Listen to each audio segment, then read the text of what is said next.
Good evening. Today is January 9th, 2023. Feels a little odd to be saying that. It's our first meeting of the new year. Happy New Year to my council colleagues and from all of us to our community. A happy, healthy, and warm new year. Thank you for joining us in person in Conchois Auditorium and online for the Burlington City Council meeting. The time is 5:50. We're running a little bit behind already.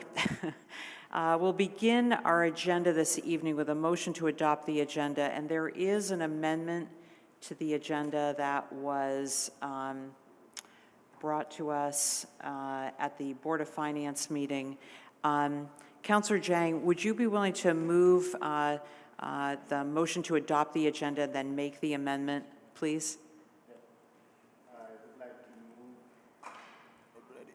Yep, I would like to make the motion as indicated on board doc, but to remove, what's the name of the agenda? My computer's not ready. Agenda 4.04 from consent agenda to deliverable agenda. Okay, so you're moving the agenda as presented with the following amendment, and that is to move item 708. 7.08, yep, HR Director Market Factor Adjustment. We will make that change, so that will become item 8.10. Is there a second to that motion? Thank you, Councilor McGee. Is there any discussion on the motion? Seeing none, we'll go to a vote. All those in favor of the motion to adopt the agenda with the one amendment, please say aye. Aye. Aye. Any opposed, please say no.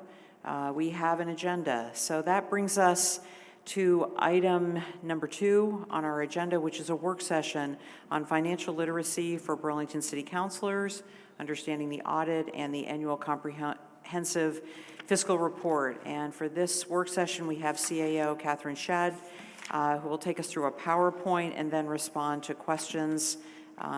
Just by way of background, this presentation is the result of a request in a resolution done a number of years ago to increase financial literacy for the council and transparency for the community and readers of our audit and financial statement. The intent of the work session was to run to about 6:15. Obviously, it'll go a little bit longer than that. Maybe we can make it by 6:30. So if you could run through your presentation, Catherine, and then maybe give us a little bit of time for questions and comments. And thank you so much for being here, and we're looking forward to your presentation. Thank you so much, President Paul. I was a little bit intimidated when I first got this assignment, realizing that it had been on a to-do list for 10 years. I wondered why no one else had taken this fantastic task on. But I have now conquered it, and hopefully we will get through it without boring you too much. Rather than waiting until questions at the end, I encourage, if you have questions throughout, please stop me. The beginning, I just wanted to make you laugh. If you don't know what any of these things are, there are no dumb questions. Don't be afraid to ask. I am going to go kind of quickly through some of these very beginning setup slides. But for those of you who did not want to spend time in your early 20s getting an MBA or studying finance, you may not be as familiar with GAAP, but these are the generally accepted accounting principles that your friendly accountants go by. We often talk about GASB, the Governmental Accounting Standards Board, as a piece of that, because they help governments figure out what the standards for accounting are. And these principles are continually evolving and changing as we learn things, and so that we can keep paying our auditors. Before I got this job, had spent a lot of time in the private sector and nonprofit sector, and one thing I've learned is that there are a lot of differences with government accounting. And you can see here, these are just some of the distinguishing characteristics of government. Obviously, we're not creating profit. We don't have any kind of ownership stake. The taxpayers are providing our resources, even though they don't have a lot of choice about them. And we don't operate in a competitive marketplace. I talked about GASB a little bit at the beginning, but this independent agency really sets out all the rules about how we need to provide our annual audit and the statements in that audit. I've listed here some of the newer GASB bulletins that have come out. Most recently, there was one on leasing, and that's caused quite a bit of work for our office as we need to go back and do accounting in a different way for the city's leases. And now we get to the fun part. You will see that at least every other one of you, so you might have to share, has our annual fiscal report from last year. The FY22 report, usually get these in about March. So we won't have the new one for a little while. Next week, at the Board of Finance, Alina, our lead auditor, will be here and will give us probably like a 10-slide PowerPoint about how we finished at FY22. So this presentation is well-timed because a lot of what we talk about today will go over tomorrow. You just won't get this big, thick book that's here. But going over this is what we'll spend the rest of this work session doing. And you'll see here there's kind of these 7 main parts. Really, we are going to focus on sections 2 and 3 here, the management discussion and the government-wide financial statements. But you'll see here, this is kind of the overall table of contents. The independent auditor's report starts on page 15, which Lori helpfully tabbed for you here. And this is really the standard letter that explains what the audit is, what the auditor's responsibility is. There's not that much exciting in it, if I'm honest, because it stays the same kind of year after year. However, if you go just a couple of pages over to 21, I have labeled this my pro tip. If you have time to read only one section of the report, this is the section that you should read. Because this section is about usually 10 pages, and this will give you the overview, all of the financial highlights, and you can get a lot of what you need from this statement, from this summary. And we'll go through that in a little bit more detail now. As you go through this management discussion and analysis, some of the interesting things that you can find, if you go to page 23, and you look at the financial highlights, a highlight that we are always interested in, it is the second to last bullet. It tells you what the unassigned fund balance was and how much it increased or decreased from the last year. Another place you can look at that is on page 27, at the kind of quarter of the way down the page. Again, it's another look at the unassigned fund balance and the change between the June 30th of 2020 and June 30th, of 2021. In this view, you also see it's 13.8% of our total general fund expenditures. That is important because you will recall we are trying to keep it between 10 and 15% per our policy. So that's an easy way to check there. Also on this page at the bottom, you can see how all of our proprietary funds are doing: electric, airport, wastewater, water, stormwater, and the change in position there.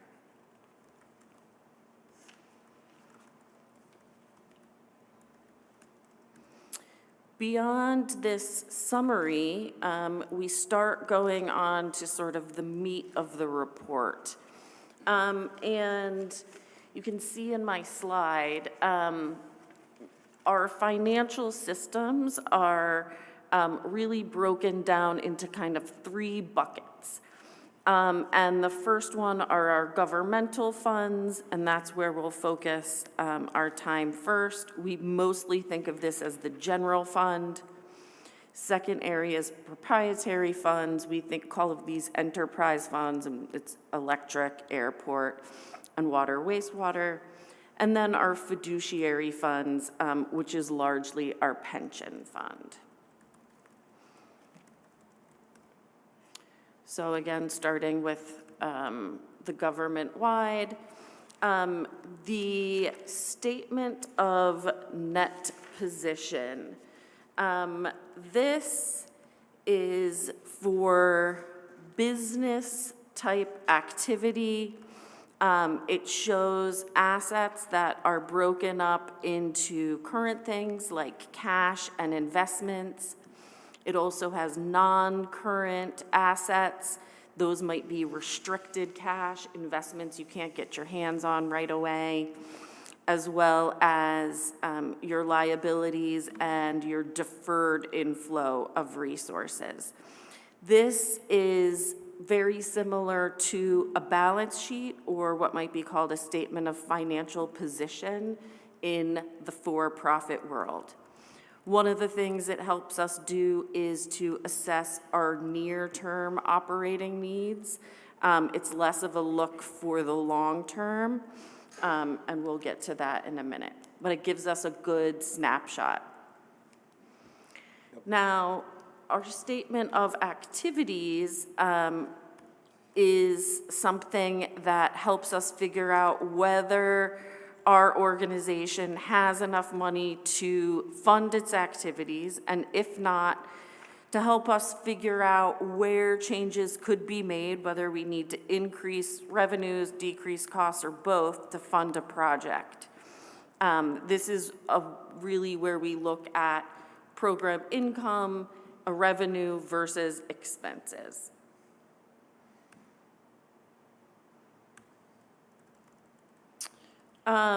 When we talk about our balance sheet, this is a core table that you will want to look at, and this is page 37. This is for our governmental funds. And you will see that these are broken up into kind of major categories. This information presents a more comprehensive picture about our financial position. What you'll see on this balance sheet are resources that we have available to meet our future needs. On here, you will also see at the bottom our fund balances. We often talk about the unassigned fund balance, and that's at the bottom. But in reality, we have lots of other kinds of fund balances. President Paul helped me remember the different kinds by the acronym NEWCAR: non-spendable, unassigned, committed, assigned, and restricted. You don't have to remember all those. I do. You can just ask me about them. The ones that are most important for this body are frankly assigned and unassigned. Unassigned, we've started calling the rainy day fund, and that's the money that at this point is really just sitting in a pot for any future activities that this body deems they want to spend them on. Assigned came from unassigned, and some past council, maybe yourselves, maybe people before you, decided we wanted to take that money and put it into a pot. And for instance, this year we said we wanted to put $500,000 to help subsidize everyone to get a new toter from DPW for recycling. And so that money went from unassigned to assigned. It's all still part of our fund balance, but we assigned that money to a purpose. And so next year, you'll see the unassigned go down and the assigned go up accordingly. And as you might guess, restricted and non-spendable, we can't spend, so you don't need to worry about those.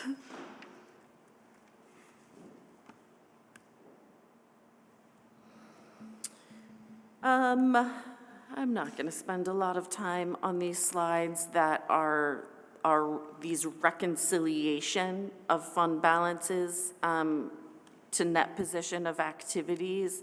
I've included this here because you will see, for instance, on page 38, you'll see this reconciliation. The way I think about these reconciliations are, you'll see the starting point.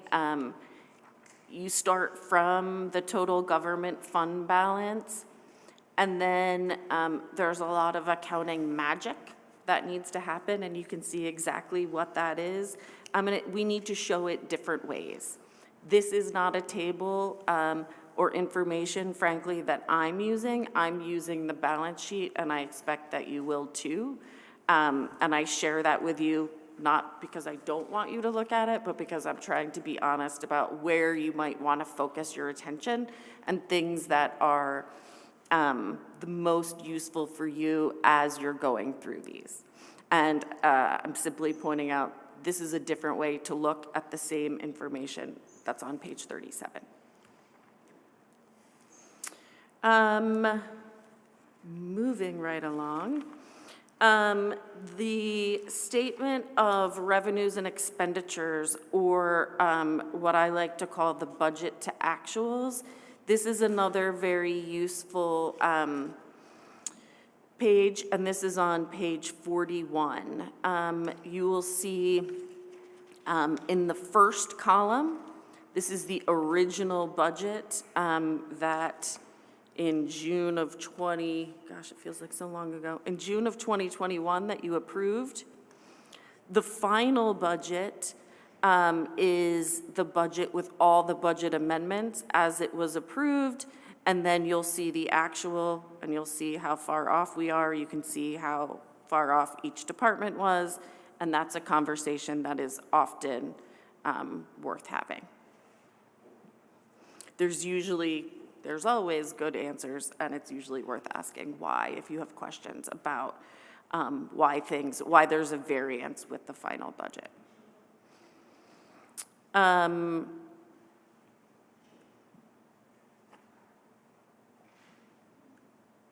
Whoa. Okay. Moving on to proprietary funds. These are our enterprise funds, and we can go pretty quickly because these have many of the same financial reports as the governmental funds had. You will notice that there is a statement of net position. It holds the same purpose as the government-wide one. This is just for our business activity, again, electric, airport, and other, and again, is similar to a balance sheet and helps us with our near-term operating needs. Again, we have the statement of revenues, expenditures, and changes in fund balance. We had something like this in the governmental funds section, and there we saw revenues were taxes and pilot. Here, we see that they're more charge for services, and that makes sense. And then lastly, the statement of cash flows. You can see this on page 45. And this shows net cash flows provided by operating activities. And you can also see how that's related to operating, finance, capital, and various adjustments if you want to dig into those details. And then lastly, we go through fiduciary funds, and I mentioned this is largely our pension. We do have a separate reporting that comes out on our pension, so I will go through this rather quickly. We have a full report on our pension contributions and investment earnings. And then you will notice it is page 49 of this. Everything after page 49, which is literally 2/3 of this, these are all the notes to the financial statements. And so there's a lot there. So really only page 1 to 48 are what we call our core financial statements. And then we go up to page 160 with the notes. So there's lots of stuff to dig into if you find something and you want to dig deeply, but you really can get a lot of what you need from just a few of these pages. And I hope I haven't bored you to death. Who has some questions? Thank you, Catherine. Are there counselors who have some questions or comments? As well, the idea behind the PowerPoint was to try to bring this forward in putting it on the city website, if anyone has any suggestions about that, so as to carry this forward not only from the council, but to help our community be able to read these financial statements. So if there's any comments, we welcome them. Or is this just a lot of detail? Councilor Barlow. Thank you, and thank you for this. I had a question about the unassigned fund balance. In my work when I was on the school board, we weren't allowed to carry one, so we had to basically spend it every year. But this you referred to as a rainy day fund, and we have a policy that targets that we keep this at between 10 and 15% of the current year's budget. Yes, we have a fund balance policy, which I'm happy to send you. There's a link to the website.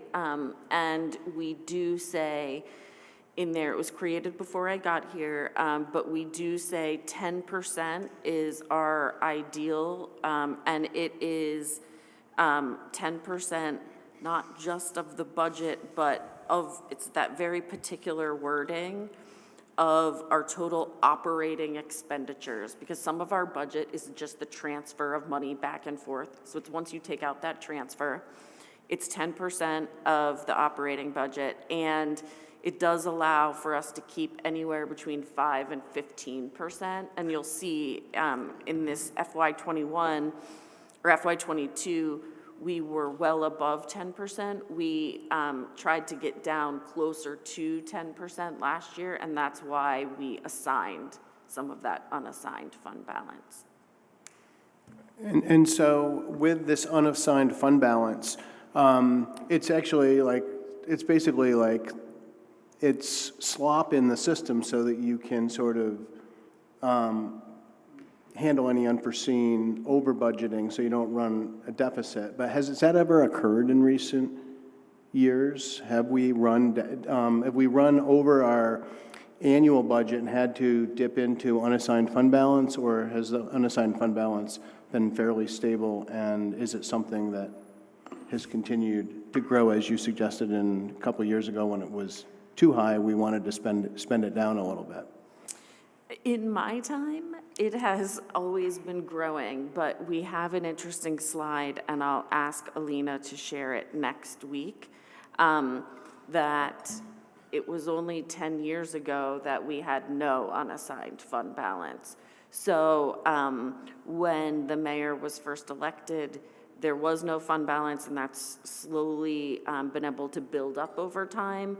But certainly over at least the past 4 or 5 years, we have not needed to dip into it for regular operating expenses.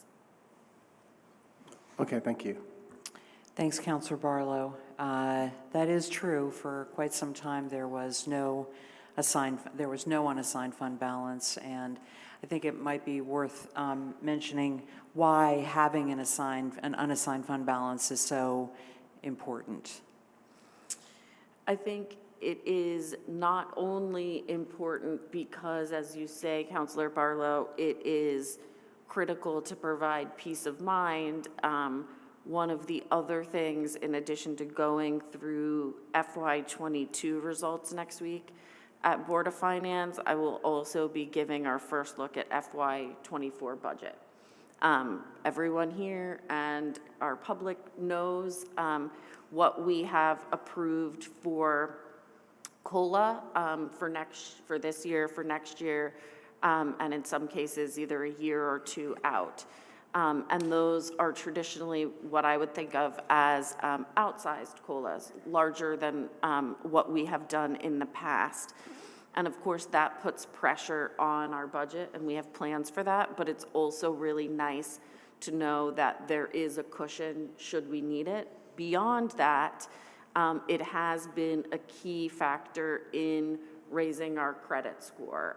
It is something that Moody's looks at, and they don't just look at the unassigned fund balance, they look at the unassigned and the assigned together, and us having such a solid amount, and the fact that we haven't had to dip into it and it's been able to grow a little bit has been a key factor when they've talked to us about the ratings, about how we've been able to maintain. Our rating's been able to grow, and then we've been able to maintain that high rating. Did you have anything else, Councilor Barlow? No, I'm all set, thank you. Great, thank you. We'll go on to Councilor Jang. Thank you, President Tracy. Okay. It's all right. Seeing you smile was worth it. Go ahead. Many people didn't get that, but thank you, President Paul. Thank you for the presentation. First, I think my name is misspelled in this and made the request to change it. It's not missing a number, but it's missing a letter. I'm so sorry. No problem. I just heard about that. No problem. So now, talking about unassigned fund balance and also talking about audits, we know that we are audited at the same time with the Burlington School District. It's one audit, or it's separate audits? They are technically separate audits, but then we bring them together and submit them under one umbrella. Okay. So that's a little bit confusing, but they're happening simultaneously, and then we bring all of the audit kind of paperwork together, so to speak, and submit it under one entity. Okay, and both audits are done by the same agency or different? Different. Okay. All right. Yes, and also talking about this unassigned fund, it now makes sense because it's not the same. All I remember is that joint audit when we received the report here. Yes. But thank you for making the distinction. No more questions. Great, thank you, Councilor Jang. Was there anyone else who had any questions or comments on this presentation? Excellent presentation, by the way. If there aren't, we will be doing the audit. The first go around on the audit will be at the next. Is that correct? And is that just at the Board of Finance, or? Yes, and then the following when we meet in 2 weeks in and city council, we can decide would everyone like to hear it again, have enough people gone to Board of Finance, whatever the pleasure of this body is. All right, so if maybe we could make sure that we let the entire council know when the start of the Board of Finance meeting is a little bit in advance, so if others do want to attend, this is a great opportunity Absolutely. to hear all about it before, get the sneak preview before. Seeing no other comments on this presentation, we will thank CAO Shad for the presentation and for your own personal commitment to financial literacy and transparency. And yes, you are the first CAO that has taken on this resolution, and I, for one, am grateful. Before we get to our consent and deliberative agendas, we'll move on to item 3 and item 4, which are communications that will require expected executive sessions. The first is an update on the state audit of the waterfront TIF district, and the second is a personnel matter. While we can't share updates regarding the personnel matters, based on the motions made to go into executive sessions, I would be asking of the administration if there are any comments that could be shared in open session on the first executive session. And CAO Shad, since you're going to be leading that one, I don't know if there is anything that you can offer to the public before we make motions to go into executive session. I will just say that we are wrapping up an audit from the state auditor's office on our waterfront TIF district. It has been a lengthy but very useful process. We can expect a report to be issued hopefully by the end of next week. And maybe that's all we want to share now. Okay, thank you. With that, I'll ask for the first of what is actually 3 motions to go into executive session, and we'll look to Councilor Carpenter. If I could have the first motion, please. Thank you. I would like to move that the council find that premature general public knowledge of a discussion involving confidential information from exempt records and attorney-client communications concerning the status of the state auditor's Burlington waterfront TIF district audit would clearly place the city at a substantial disadvantage because it risks disclosing its legal strategy if discussed in public. Thank you, Councilor Carpenter, for that motion. Is there a second to that motion? Councilor McGee, thank you. Any discussion on the motion? Seeing none. All those in favor of the motion as detailed by Councilor Carpenter, please say aye. Aye. Any opposed, please say no. That motion passes. And with that, we'll go to the first motion of the second executive session. Councilor Carpenter. Thank you. I would like to move that the council find that premature public knowledge of information concerning a personnel matter would clearly place the city at a substantial disadvantage because the discussion will involve sensitive personnel and/or confidential information, and the council must receive confidential attorney-client communications regarding the matter. Thank you, Councilor Carpenter. Seconded by Councilor McGee. If there's no discussion, we'll go to a vote. All those in favor of the motion, please say aye. Aye. Aye. Any opposed, please say no. So that motion passes. And then we go to the last of the motions, which we've combined into one motion. Thank you, Councilor Carpenter. Thank you.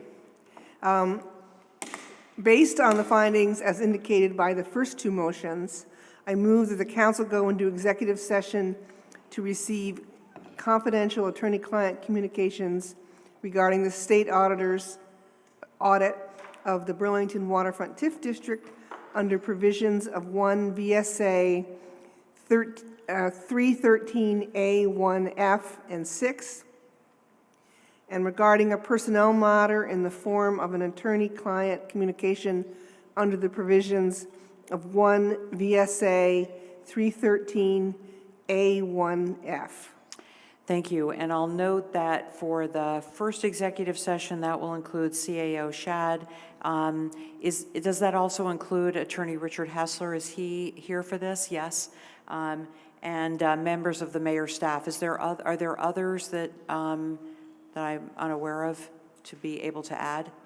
Martha Keenan and Jared Pellerin. Okay, thank you so much. And then for the second executive session. And Ashley Parker, I apologize. And Ashley Parker.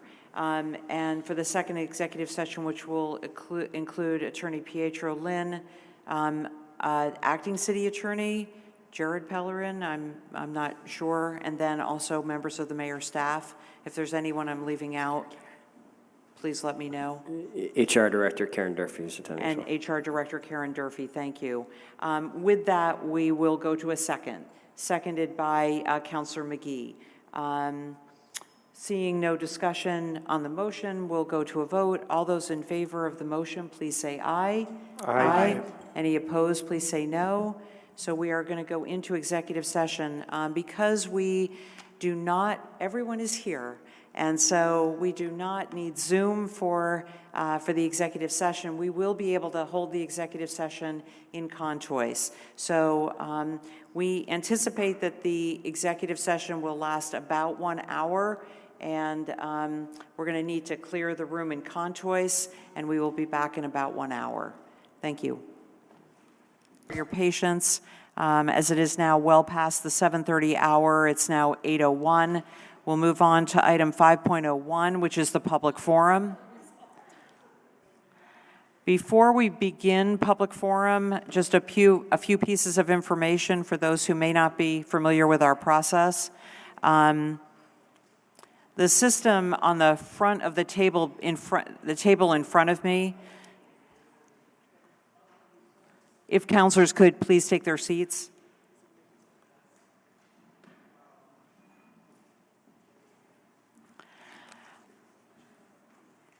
The system that is on the table in front of us has 3 lights. A green light that will shine when you begin speaking, a second yellow light when you have 30 seconds left, and the last is a red light that will shine when your time is up. We ask that you please complete your comments when the sound and light indicate that your time is up. And we do that so that everyone has an equal amount of time to speak. It also means that we can keep the public forum moving along. We have a hybrid system for the public forum. So if you wish to speak in person, as many of you do, you can go to the table that is to my right in the corner. Sign a form that looks like this, and give that to the clerk, and she will give them to me. If you want to speak online, you can go to burlingtonvt.gov /public forum, and when you do that, there will be a form that will come up. Please fill out the form, and the answers that you give will be populated into a spreadsheet that I have in front of me, and I will be able to then call on you. As has been our practice, Burlington residents will have first priority. We'll go to Burlington residents that are present in person in Contois first, who have submitted a form, and then we will go to Burlington residents online, back to non-Burlington residents in person, and then back to online Burlington residents, non-Burlington residents. During public forum, and this is very important, we ask that you please use respectful language. Please direct your comments to me as the chair and not to anyone else at this table. Please do not personalize your comments. Again, we want to hear what you have to say, and it is easier for us to listen more intently if you speak respectfully and with decorum. As well, there are many families in Burlington who use council meetings as a way to engage with their children in civic engagement, and it is not fair to them for those of us adults in the room not to use respectful language. Thank you for all who have come and are offering to speak during public forum. Getting the list here. Stand by for just a moment.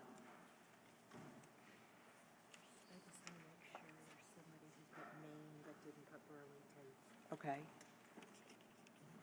Are they mostly Burlington residents? Yeah. Okay. I think you're set. So these are all Burlington residents? I didn't. You think? I think pretty much. Okay, all right. Okay. Wow, okay. All right, so the first person who is asked to speak, a Burlington resident, is Dean Dowdle Fowler. Welcome. You'll have 2 minutes to speak, please. That's right, and when you start speaking is when the timer will start, so take your time. Okay, so my name is Dean, and I go to school at IAA. I am in 5th grade.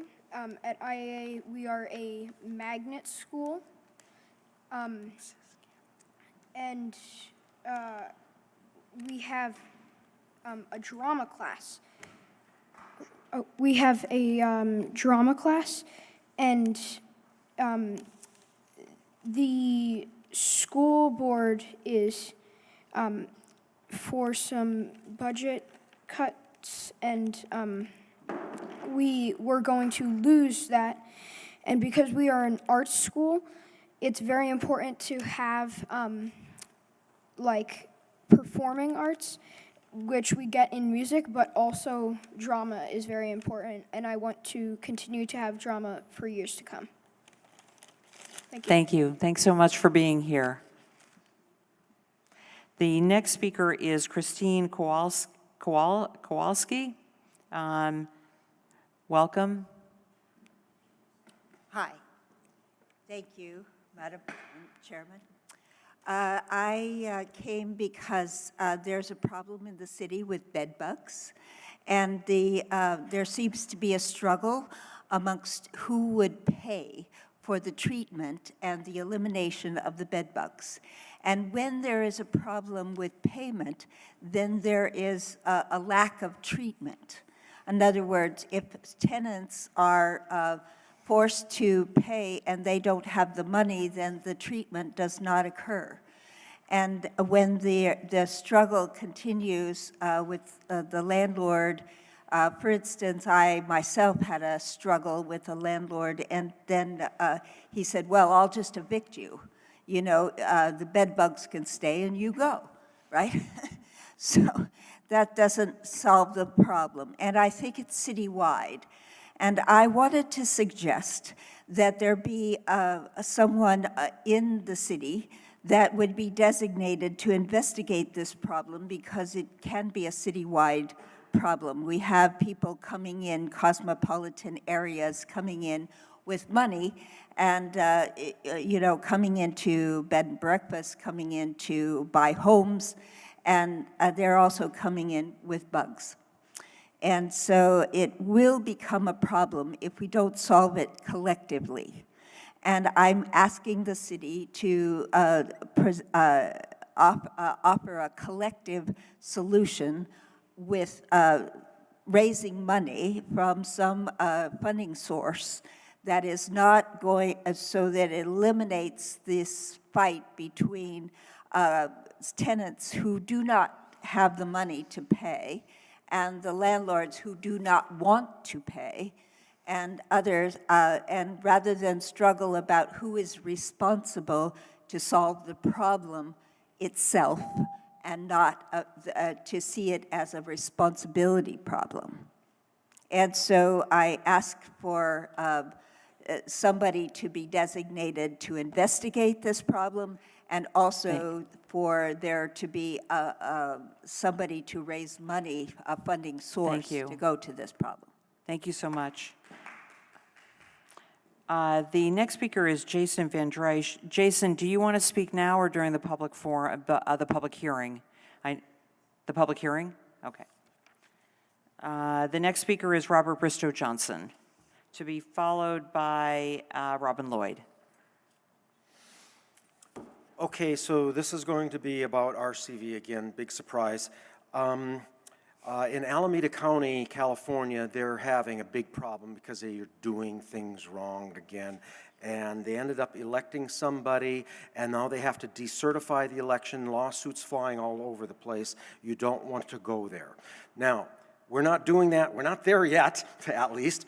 But I have noticed a little bit of a problem. I called up, talked to Sarah Montgomery about it. It sounds good from her point, so I'm not complaining. But I just want to illustrate this.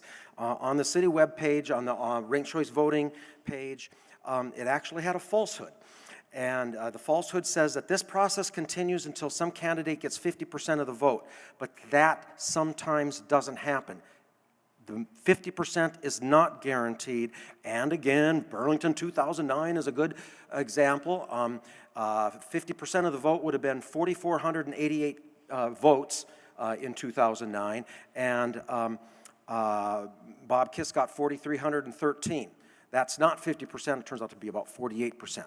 But we have to be very, very careful that we just don't reverberate whatever Fair Vote tells us, or whatever VPIRG tells us, or whatever RCV Resource Center tells us, because they have a product to sell.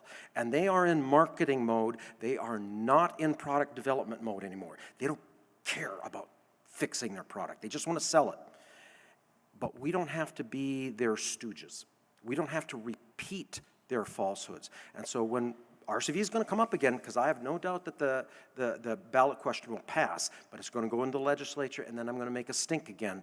And we're going to be talking about facts and truth. And you guys better tell the truth when you sell this, because, I mean, the truth will set you free. And fact and falsehoods will not. Thank you, Robert. Our next speaker is Robin Lloyd, to be followed by Deborah Clemmer. Hi, Robin. Oh, okay, thank you. So I support my friend with her concern about bed bugs. I had bed bugs in the rented room in my building. It cost me $1,000 to clean that room up. So I think her argument is very, very important for you to listen to. However, my concern is of the greater scourge that faces humanity, which is nuclear weapons. And that, I think everyone's become more aware of nuclear weapons when Russian President Putin kind of threatened them and got people thinking about the fact that the United States and Russia have 90% of the nuclear weapons in the world, and there are 13,000 nuclear weapons. So this is a very dangerous situation. But the point is that there is a bit of good news, and that is that the United Nations has passed a binding treaty prohibiting nuclear weapons. Can you believe it? In other words, 68 countries in the world, and if there are 50 countries in the world, that turns it into a binding treaty. 68 countries have said we have to prohibit nuclear weapons. And that event is coming up, the second anniversary of this event is coming up on the 22nd of this month, and we will be having some events happening here in Burlington, and I invite you all to come, and maybe we can start a movement to really take seriously this treaty prohibiting nuclear weapons. Okay, thank you. Thank you so much, Robin. Our next speaker is Deborah Clemmer, to be followed by Scarlett Grace.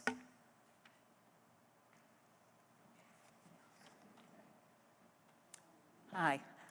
I Hi. came to talk about public transportation and the buses. I just started riding the bus about a year ago, and my only regret is I didn't ride them sooner. And I own a car.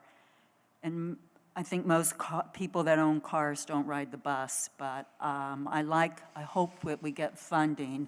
It's been a real perk having them free, and as we can get the cars off, we're too busy, too many cars in Burlington, so if we can get people to ride the bus. I'm lucky that I live near the bus station, so I don't end up transferring, but we really need a vibrant bus service, and they're great. I mean, I use the bus to go to work as much as possible, and I read on the bus. And it doesn't really take that much time, more time than driving your car. So I'm hoping that we get the buses funded and they remain free, and even, like, some of them run 45 minutes or every 30 minutes. If we could get them to run a little more frequently so that people that have to transfer, it's more doable. Thank you. Thank you so much. So our next speaker is Scarlett Grace, to be followed by Carlos Esquivel. Carlos, I don't know if you want to speak now or you want to speak during the the hearing on parking? Now? Okay, so wait for just a moment. Please go ahead, and you'll be next. I'm Scarlett Grace, and I'm another 5th grader at IAA. And my friends, some of my friends are in 4th grade, 3rd grade, 2nd grade, 1st grade, and kindergarten, and also preschool. Wait, no, I have no preschooler friends.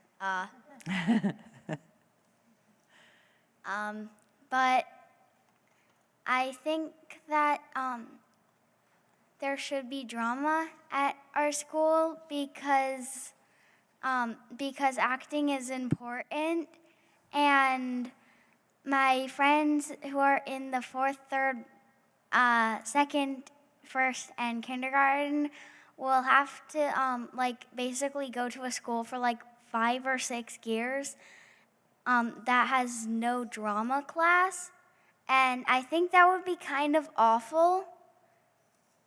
I don't know, but anyways, I kind of think that there should be drama in our school. Thank you so much, Scarlett.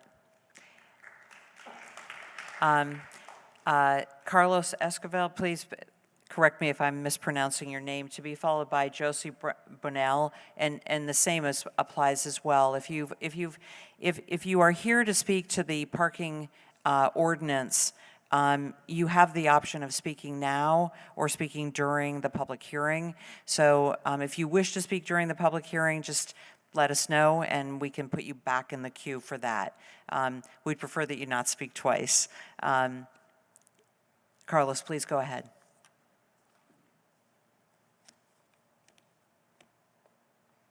That'll start when you speak. Okay.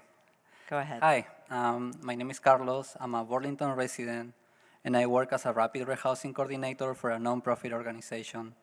Through my job, I've been able to talk with many folks who are housing insecure or sleeping on the streets.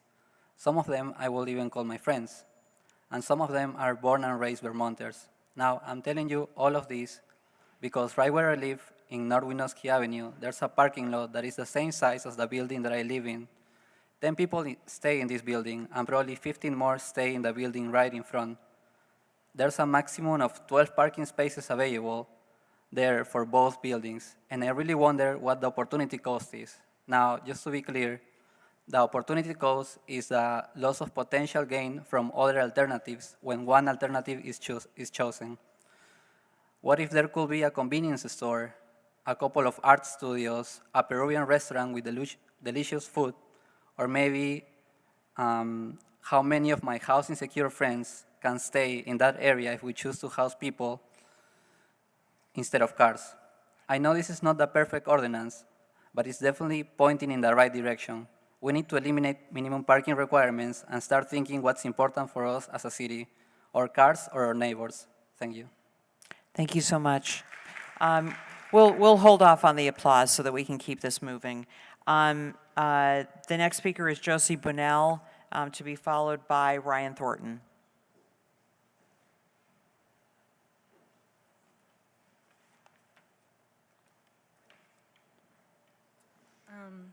Hi. Hi. My name is Josie. I'm an educator, artist, and a resident of Ward 2 in Burlington. And I also want to encourage the council to vote in favor of removing parking minimums, establishing parking maximums, and implementing transportation demand management tonight as outlined in the proposed ordinance. We all know that Burlington is experiencing a housing crisis, and any space in the city is coveted and valuable. By removing parking minimums, some of this space can be open to people-friendly services such as housing, businesses, or studios, instead of dedicated to car storage with each new development. I also want to point to the city's webpage regarding equity initiatives, where it is written that the City of Burlington strives to be a vibrant, diverse, livable community that fosters innovation, enriches the lives of all its residents, and embraces intentional community engagement. Eliminating parking minimums is one step in the direction of supporting these stated goals. As mentioned by some others here tonight, this will help create more affordable housing for our growing population, which in turn builds a more vibrant, diverse, and livable community. A lack of parking minimums will also create a city that can support more new local businesses within walking distances, as it will eliminate the burden of constructing and paying for asphalt lots, again, fostering a more diverse and livable city. I'm excited that the City of Burlington has the chance to remove these parking minimums with the passing of this ordinance, and I hope you too see the advantages of this. Thank you. Thank you very much. We'll go to Ryan Thornton to be followed by Lena Greenberg. And Lena, I believe you have also registered online, so we'll go with you in person if you are here.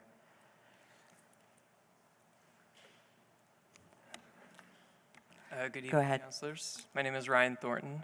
I want to express my full support for the proposed ordinance removing parking minimums, as well as the resolution urging the city to identify a dedicated funding source for public transit. In August 1929, thousands gathered in Burlington for the ceremonial burning of the city's electric trolleys to make way for the new motor age. In the century since, the city has carried forth the mission of ensuring the convenient movement and storage of private vehicles at the expense of other community values and goals, including but not limited to the safety of getting around with or without a car, the need of all residents to breathe clean air and drink clean water, the duty of the city to be good stewards of public dollars, the need to use our limited developable land wisely to provide current and future residents with affordable homes in proximity to jobs and services, the need to ensure livability for residents of all abilities and incomes, and certainly the need to make our community sustainable and resilient against the present climate crisis. Due to the city's own policies, the cost of off-street parking has been well hidden, but it has never been free or even cheap for residents. A recent report showed that one required parking space per unit typically increases moderate-priced housing costs by 12%, and 2 parking spaces per unit increases lower-priced housing costs by 25%. This impacts all renters regardless of whether or not they have a car to park in those spaces. It's time to wake up to the consequences of our own municipal policies and recognize that the city cannot become the equitable, affordable, and sustainable city it aims to be while continuing to prioritize the convenient movement and storage of cars over the needs of its residents. Let's get rid of parking minimums tonight and get serious about identifying how we're going to fund public transit and get back to where we started a century ago. Thank you. Thank you very much. We'll go to Lena Greenberg to be followed by Marty Gillies.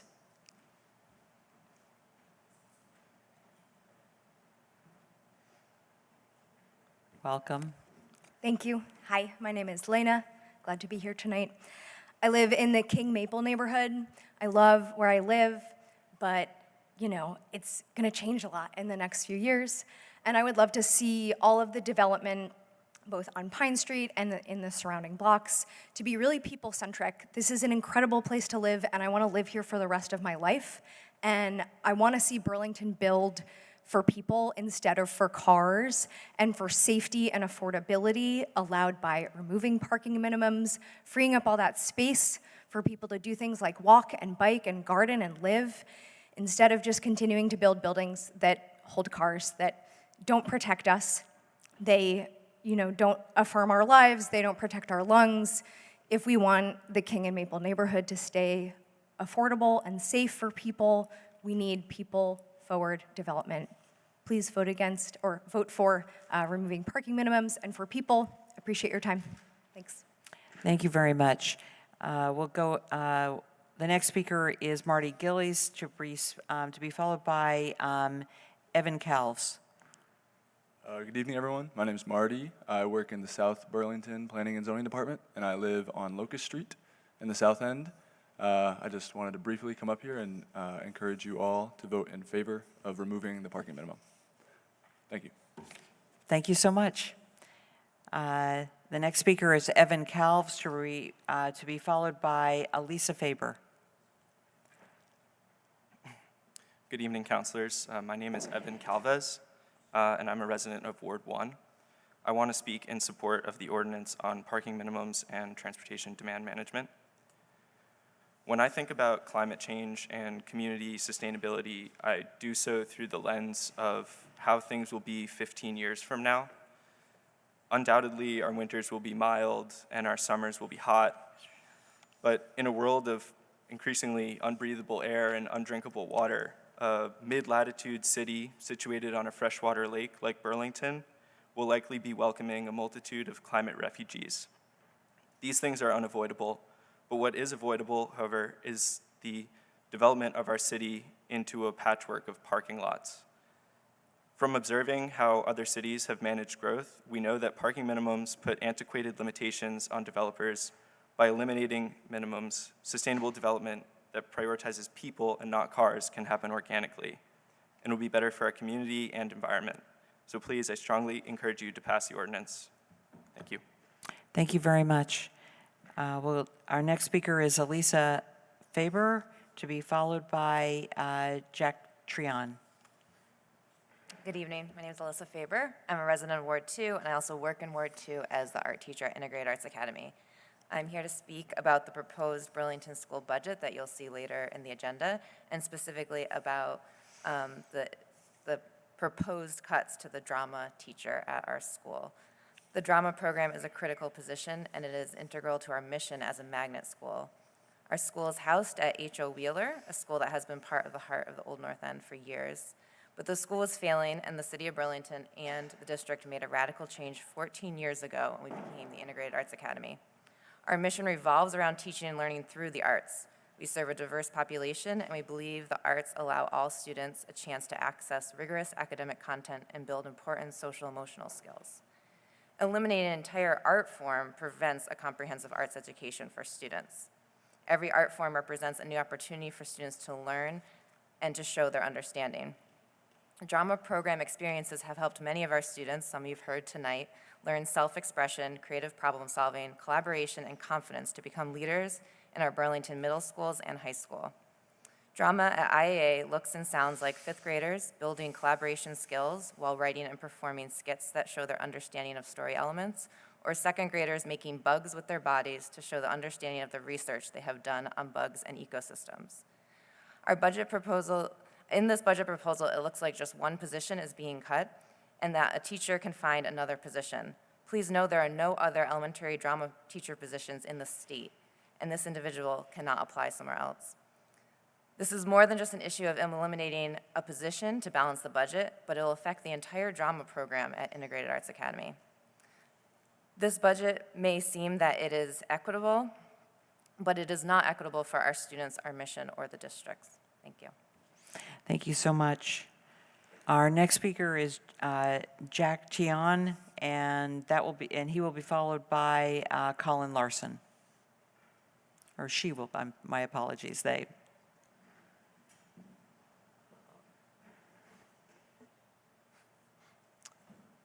Hello, my name is Jack Tiano, South End, Ward 5. First, I quickly wanted to verbally support the resolution on strengthening regional statewide funding for public transit, but I mostly wanted to speak out in favor of the proposed ordinance change in regards to minimum and maximum parking requirements and transportation demand management.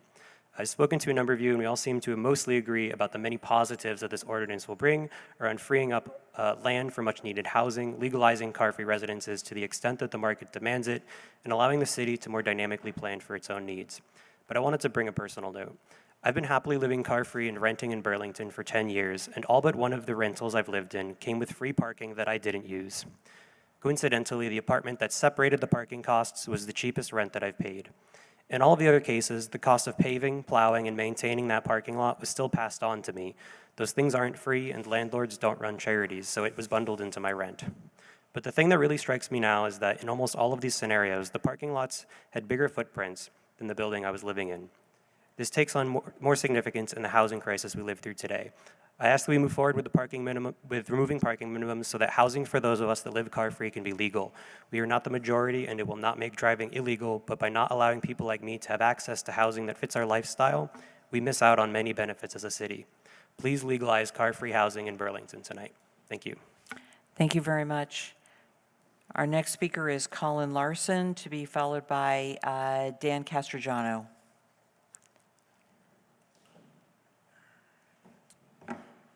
Hello, my name is Hello. Colin Larson, and I live in Ward 4. I'm here tonight to emphatically voice my support for the ordinance abolishing parking minimums, establishing parking maximums, and expanding TDM requirements.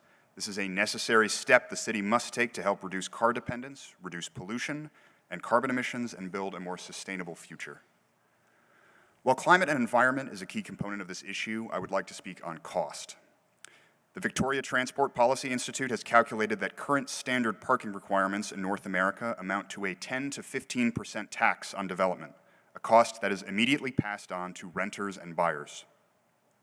For low and moderate income housing in areas with higher land cost, like Burlington, that financial burden is even higher, since a greater proportion of the lot is now being used for non-productive, non-income generating parking. Consider, too, the cost of commercial properties. Rents for businesses are also higher in areas where more parking is required. This burden is most acutely felt by small businesses who have fewer resources for increased costs and maintenance associated with parking.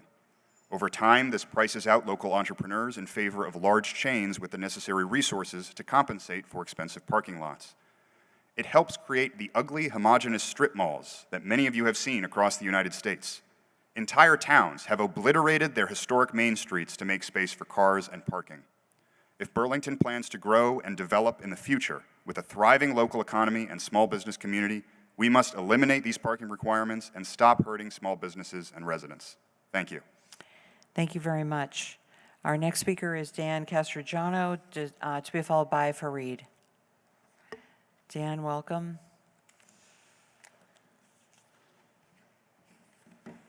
Hi, Council. This is my first time coming in person, so it's nice to meet some of you for the first time. My name is Dan Castrogano. I'm a resident of Ward 4, and I'm also here to encourage you to pass the ordinance abolishing parking minimums, setting parking maximums, and implementing TDM in Burlington. This is a necessary step to reduce car dependency, to slash emissions, and to make a people-centric and better Burlington. I also support the resolution brought forth tonight to find a sustainable source of funding for GMT. We must rapidly build out public transit as a climate solution as a way to promote equity in Burlington. I know that there's also an agenda item on the climate emergency. That's what I care about the most, and I know many of you know that. But these two things, abolishing parking minimums and implementing a robust public transit system, are arguably two of the best things we could do in Burlington. We know that transportation is the biggest source of climate pollution, and we have to get cars off of the road. That is integral to slashing emissions in Burlington. Finally, I'd like to thank Jack Hansen and other former and current city councilors for pushing for this for years. It is past time to get this done, and I urge you to pass the ordinance tonight. Thank you. Thank you very much. Our next speaker is Fareed, and then we will go to Burlington residents who are participating online. Welcome. Thank you. I want to respond to some of the statements made in the media by the mayor, as well as supporters, about the ballot question in the upcoming town meeting regarding the people's power to petition for binding ballot questions.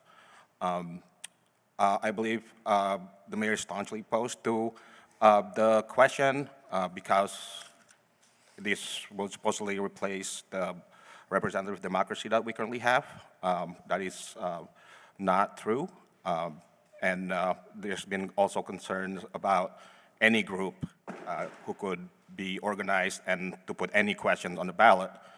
The reason I volunteered for this project actually is because that's what already is happening. Right now, the city council can basically put whatever they want on the ballot, whereas regular voters don't have that power. And also, this will not end representative democracy. In fact, when people make the comparison with California or Oregon or Brexit, even, we should look at Vermont because every other municipality has these powers enshrined in their municipal charter. And Burlington is the only one who doesn't let people petition for ballot question. So I urge you to please educate yourself and educate your constituents, and just take a look at our neighbors, Winooski, Colchester, South Burlington. They all have this in their municipal charter. The sky hasn't fallen there, and the world hasn't ended. Thank you. Thank you, Fareed. We'll go to online and just give the clerk a few minutes to get the timer up. Thank you. The first speaker online is Lauren Schwepp, and Lauren, I have found you and I believe have enabled your microphone. Hi, can you hear me? Yes, we can. Go ahead. Thank you. Good evening. I'm Lauren Schweppe and I live in Ward 4, and I'm on tonight to express my support for abolishing parking minimums, establishing parking maximums, and expanding the TDM requirements. There are many financial and environmental benefits that will come from passing this ordinance, some of which have already been mentioned tonight, but I want to focus specifically on the social aspect. Community is an essential part of life in Vermont, and that's most evident at the heart of Burlington on Church Street. From streeteries that exist because restaurants can use space for seating instead of parking, to thriving small businesses, which are the lifeblood of our economy and suffer the most from increased costs associated with parking requirements, Church Street exemplifies the best of Burlington.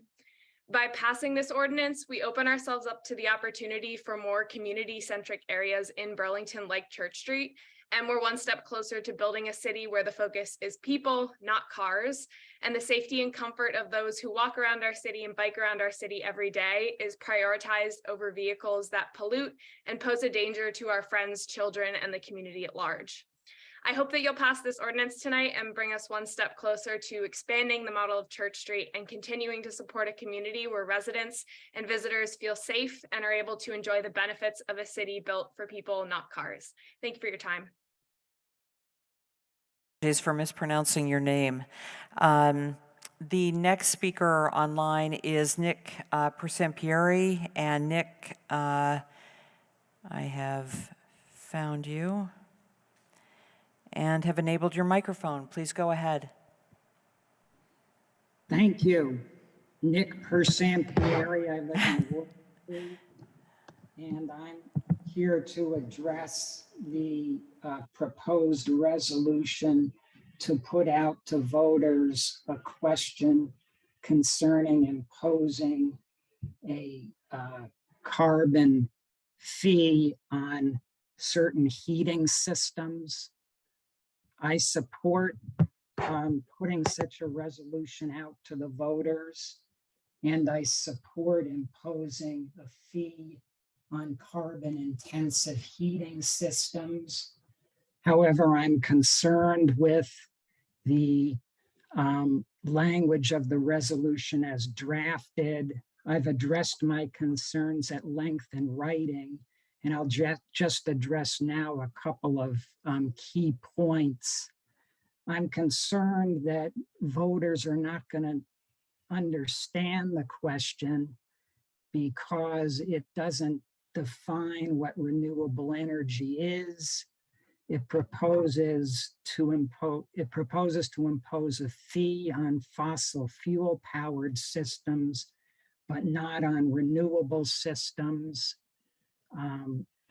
It doesn't tell you what renewable means. If you dig in the city's ordinances, you see that there are a number of things the city considers to be renewable, and some of them generate more carbon emissions than fossil fuels, in particular burning wood.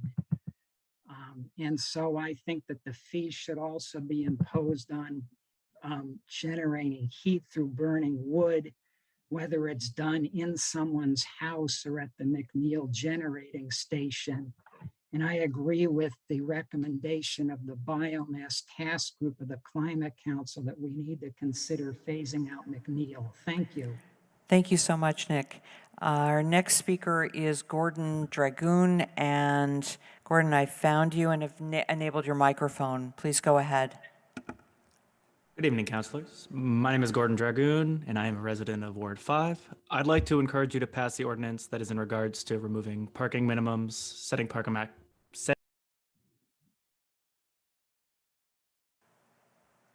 Oh. Gordon, my apologies. I think I unenabled you. Why don't we start again if we could just put the timer back? No worries. Gordon, Thanks go so much. ahead. My Okay. apologies. That was on me. No worries. In my research, I could not find a single town that has regretted its decision to remove parking minimums. There's Stuart, Florida, Greenville, South Carolina, Eugene, Oregon, and Spokane, Washington. They've all enacted ordinances similar to the one you'll be voting on today, and each of them has a success story to tell from it. In a particularly striking case, Stuart, Florida saw a number of downtown businesses rise by 348% 4 years after the removal. To me, the removal of parking minimums is ultimately about choice. This ordinance does not remove parking for anyone that wants it. It merely gives people the option to avoid it if they so choose. With automobiles' negative impact on the environment of our world and the character of our cities being nigh undeniable at this point, it's my belief that the city not mandating their existence is the least we can do. Thank you for your time. And again, my apologies. The next speaker is Sharon Busher. Sharon, I have found you and enabled your microphone. Please go ahead. Good evening. I was going to speak at the public forum, public hearing on parking minimums. That's fine. I will come back to you. Thank you. The next speaker is Felipe Hoyos. And Felipe, I have not found you, but I will come back. The next speaker is Ashley Adams. And Ashley, I have found you and enabled your microphone. Please go ahead.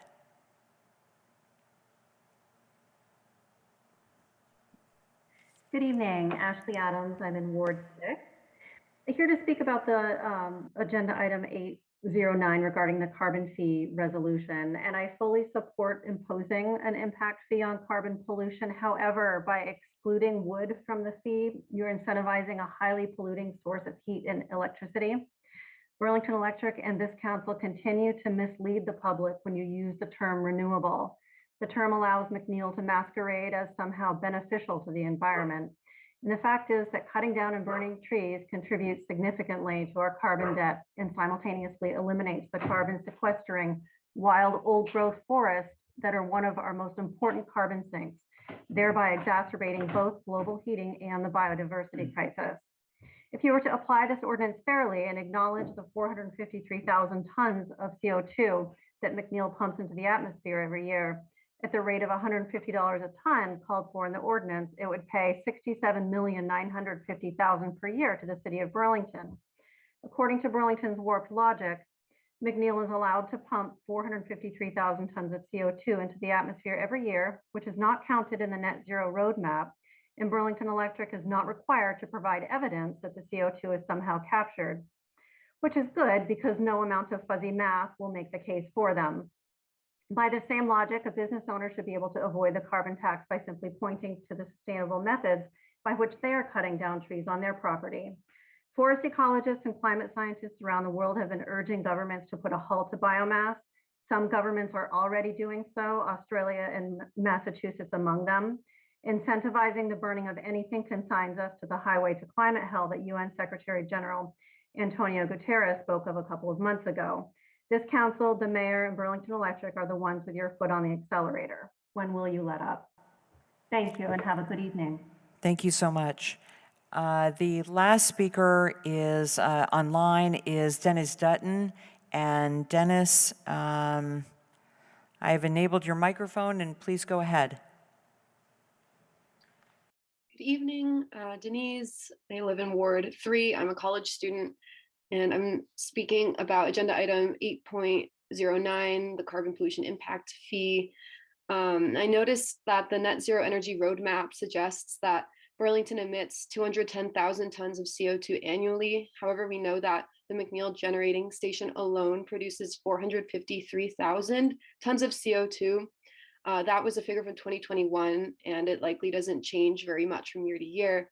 And I'm wondering how we can guide our city to a net zero future based on wildly inaccurate emissions data and misinformation about how much better burning wood is than fossil fuels. I'm asking to please not condemn our forests and our future by chaining the city to false climate solutions like wood pellet heating and biomass energy. I'm all for a carbon pollution fee, but not if the point of it is to incentivize other means of polluting the atmosphere with CO2. So I urge you to withdraw the resolution relating to agenda item 8.09 from the public vote in March until hopefully Chapter 8, Article 5 of the Burlington Code of Ordinances is revised to exclude all mention of wood pellets, wood chips, and renewable fuels, which are not supported by science to be viable alternatives to fossil fuels, not to mention the air quality and health issues that they perpetuate. Or at the very least, as Nick Pierre said earlier, make it evident what is meant by renewable energy to the voters in the final resolution so that they are not misled. Thank you. Thank you so much. We did have one other speaker online, and that is Kurt McCormick. And Kurt, I did not call on you now because it appeared as though you wanted to speak during the public hearing, but I've enabled your microphone. If you would prefer to speak now, that's fine. Just let me know either one. So Kurt, your microphone's enabled now. Okay, you can hear me? Yes, I can. I just didn't want to know, didn't know if you wanted to speak now or during the public hearing. Can I do both? I'll speak now. Okay. So I live in Ward 2, and I had the frustration of developing a 4-family house here in Ward 2 on North Winsky Avenue with 4 apartments. I live in one of them, and I had to supply, I would not have gotten my permit to rent if I had not provided 4 off-street parking spaces, 10 feet by 22 each. And at 22 feet, we were obviously just accommodating the largest vehicle, I guess one can imagine, instead of doing the opposite. So I did a study of this legislative district, which is the Old North End in downtown. And in that study, I found something that I must say surprised me, but it was very, very interesting and says a lot. It says a lot about this district and this city. 32% of the households in this district are car-free. I'm car-free. Many people are car-free here. We might be a minority, but it's quite a large minority. To give you an idea how large that is, the only city in the US that rivals a European city in this regard, being car-free, is New York, and they're New York City, and they're 56%. So there's a lot of good things said, and I'm calling to give my support to this ordinance change and also to the TDM. I think we will find some funding for TDM that I think we created last year in the legislature, and we also want to do something for Green Mountain Transit and keep Green Mountain Transit free. Fare free is very important. It keeps ridership up. Okay, thank you. Thank you very much. Thank you so much, Kurt. Philippe Poyos, we have found, thank you for raising your hand. I can enable your microphone and you're able to speak now. Please go ahead. Hi, good evening. Thank you. My name is Felipe Hoyos, and I am speaking up to support the removal of minimum parking requirements in the city of Burlington. Minimum parking requirements have been shown to result in an oversupply of parking and increased development costs, which is in turn passed down to residents. Minimum parking requirements encourage casual car ownership and taxes residents that do not own a car. The environmental impacts of car dependence are well known. Luckily for Burlington, it is actually a very walkable city, suitable for different transportation modes. I applaud the council for taking on this important issue and urge them to pass the ordinance abolishing parking minimums, setting parking maximums, and implementing transportation demand management. Thank you very much. To Sharon Busher, we will come back to you during the item 8.04, which is the public hearing. But for now, we will return to Contois. There are two people who are not Burlington residents who have requested to speak. One of them is Representative Latha Mangiaputi. Please welcome. And please correct me if I've mispronounced your name. Perfectly fine. Thank you, Madam Chair, and thank you, the councilors and the mayor. My name is Latha Mangiapudi, and I'm a state rep in New Hampshire. Listening to all the public comments, I see why I lost both my son and daughter to Burlington. And I tried very hard to lure them back to New Hampshire, but I lost my bet. And now my son is married, and he married a girl from Burlington, and we have our first grandchild. You see my address as 117 North Champlain. That is my son's place, and my daughter lives now, and my son goes back and forth, and I get to sleep on the day bed when I come up here. So the reason I'm here is I have fell in love with Burlington and Vermont. You're doing a lot of things the right way. And I applaud. You have heard, many of you have heard from me in regards to a proposal that we have done. But I'm here more to introduce myself and to say I come here often, if not every weekend, to spend time with my grandson, and sometimes I extend it. And I would love to see a stake of my family here, and instead of, as much as my husband hates the cold, he has no choice but to come with 5 layers to visit with his grandson. And thank you. Again, if you have any questions, you can reach out, and you have my contact information in the public records. Thank you very much. Thank you. Thank you so much. Our last speaker for the public forum is Honorable Paul Hodis. Paul, welcome. Thank you, Madam Chair. Good evening, councilors and Mr. Mayor. I'm Latha Mangiaputi's colleague in Shanti Energy, and really this is a courtesy call. I just wanted to introduce myself. I first came to Burlington in 1970 when I was partial owner of a business on Church Street when Church Street had cars. I've been here a lot over the years, and as a congressman, I shared a border with your current United States senators and had the privilege of working with both of them on cross-border issues. I've always appreciated the robust civic engagement of Burlington, its community spirit, and its spirit of innovation. I'm certainly not going to weigh in on the ordinance issue, but I will say I appreciate hearing about the values expressed in terms of people-friendly, environmentally sensitive development. Those are critical issues. And when the council considers what will happen with the memorial building, if the council decides of that residential adaptive reuse is the way the council wants to go, I want to assure you that our process would be open, inclusive, people-friendly, and sensitive to the community values and the care that the community has for the memorial building. Thanks very much.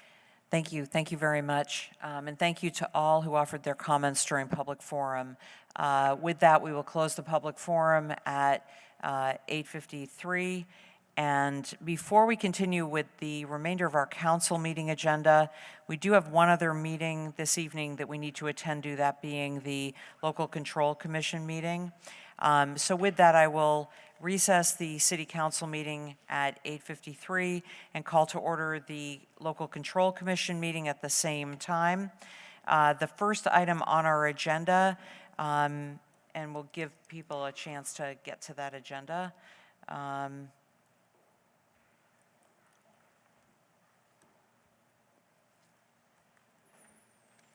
The first item on that agenda is item 1.01, a motion to adopt the agenda. Is there a motion to adopt the agenda? Move to adopt the agenda. Thank you, Commissioner Shannon. Seconded by Commissioner Travers. Is there any discussion on the motion?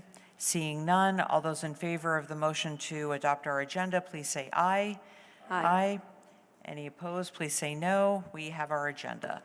There are three items on our agenda, our deliberative agenda. The first is 2.01, which is a first and third class liquor license application for Despacito. Commissioner Shannon. Move to approve the 2022-2023 first and third class liquor license application for Despacito on 294 North Winooski Avenue with all standard conditions. Thank you, Commissioner Shannon. Seconded by Commissioner Travers. Is there any discussion on the motion? Seeing none, all those in favor of the motion as made by Commissioner Shannon, please say aye. Aye. Aye. Any opposed, please say no. That motion passes, which brings us to item 2.02, a first and third class liquor license application for the 126. Commissioner Shannon. Move to approve the 2022-2023 first and third class liquor license application for the 126 at 126 College Street with following conditions contingent upon fire marshal approval and with all standard conditions. Thank you, Commissioner Shannon. Seconded by Commissioner Travers. Is there any discussion on the motion? Seeing none. Oh, I'm sorry. My apologies. Commissioner Travers. Just very briefly, President Paul, I'd just like to note for the record that the representatives from both these businesses were here earlier before 6 p.m. Dave Quintana from Despacito on the matter that we just reviewed, as well as Emily Morton from the 126.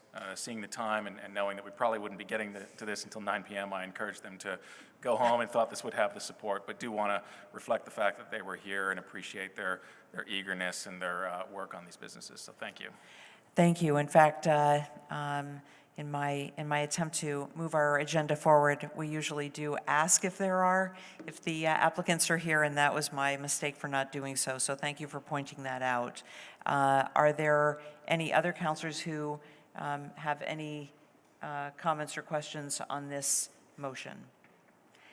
Seeing none, all those in favor of the motion as made by Commissioner Shannon, please say aye. Aye. Aye. Any opposed, please say no. That motion passes, which brings us to the last item on our deliberative agenda, which is 2.03, an outside consumption permit application for the 126. And I'll return to Commissioner Shannon. Please. Move to approve the 2022-2023 outside consumption permit application for the 126 College Street. Thank you so much. Seconded by Commissioner Travers. Any discussion? Seeing none, all those in favor of the motion to approve this outside consumption permit, please say aye. Aye. Aye. Any opposed, please say no. That motion passes. And with no other business on our local control commission agenda and seeing no objection, we'll adjourn that meeting at 8:58 and return to our recessed council meeting, which will move us to item number 6, which is climate emergency reports. Is there Councilor Bergman? So I want to take the opportunity to talk about two items here, one of which is on the consent agenda, and I'm really pleased that it's on the consent agenda because that means that we're going to adopt it shortly, and that is the GMT funding. But I just wanted to highlight that because, as was said, 40% of Vermont's greenhouse emissions are coming from the transportation system, and if we're going to end that, we've got to do a much better job of our mass transit system. And anybody who has paid any attention to the way that we fund GMT knows just how pathetic that funding system is. There have been funding studies sitting on the shelf for years and years, and we have one now that is current, and this resolution seeks to have us be engaged so it does not sit on the shelf. It does not do us any good to be studying stuff and then ignoring it. If we believe in experts, then we should try to, like do some work on that. So I just want to point folks' attention to lines 41 through 44 of that resolution, which asks us which has the council asking the mayor and the administration to work with the legislature and the governor and the administration, state administration, during the session and beyond to come up with and implement a sustainable mass transit funding system that meets the goals of this resolution. This resolution isn't worth anything if we do not act in the legislative session. And we need to have this as part of our legislative agenda. And by our action tonight, we are saying, please do that. So I want to thank you all for this. The other thing I just want to point out in this regard is that GMT is going to be coming back to us with a pretty hefty assessment increase, like 11.6%. That's not small change. And people, and this is as much for the public as for anybody else, are going to have the opportunity to weigh in on the budget tomorrow at a public hearing, both hybrid and, it's hybrid in that it's either remote or in person at their offices to talk about the budget and get public comments. And they're looking at service cuts right now, even with an increase in Burlington's assessment. And clearly, that is it's like going down a hole, like just a whirlpool. If, you cannot improve public transit by cutting head times, by cutting routes. So we have got to engage in this. We got to engage in, in their public process. We've got to engage in the legislative process if we are going to do the work that needs to be done on transportation to meet the climate change and to do the best job we can to stop this planet burning for our babies and their babies. Thanks for listening. Thank you, Councilor Bergman. Are there other councilors or the administration who wish to offer a climate emergency report? Mayor Weinberger. Thank you, President Paul.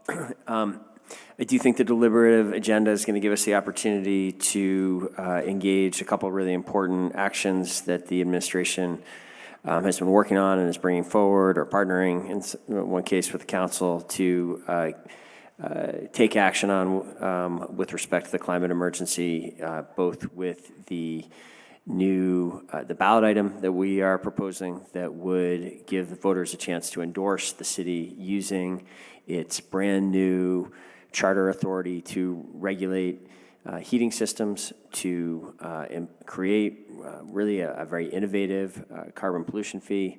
And we also have on the deliver of this item that's come up a lot tonight regarding the elimination of parking minimums and other steps. And so I'll save most of my comments for later. I do just want to say it is really refreshing. The first time that I brought forward an attempt to eliminate parking minimums was, I believe, in the first year I was in office in 2012, and there was virtually no public support for that step at that time. And to have this coming back for a third time tonight, to have a substantive vote with the elimination parking minimums, and to have such really impressive grassroots support from individuals linking action on the climate emergency to changing our land use policies, getting rid of parking minimums, making housing that is denser and that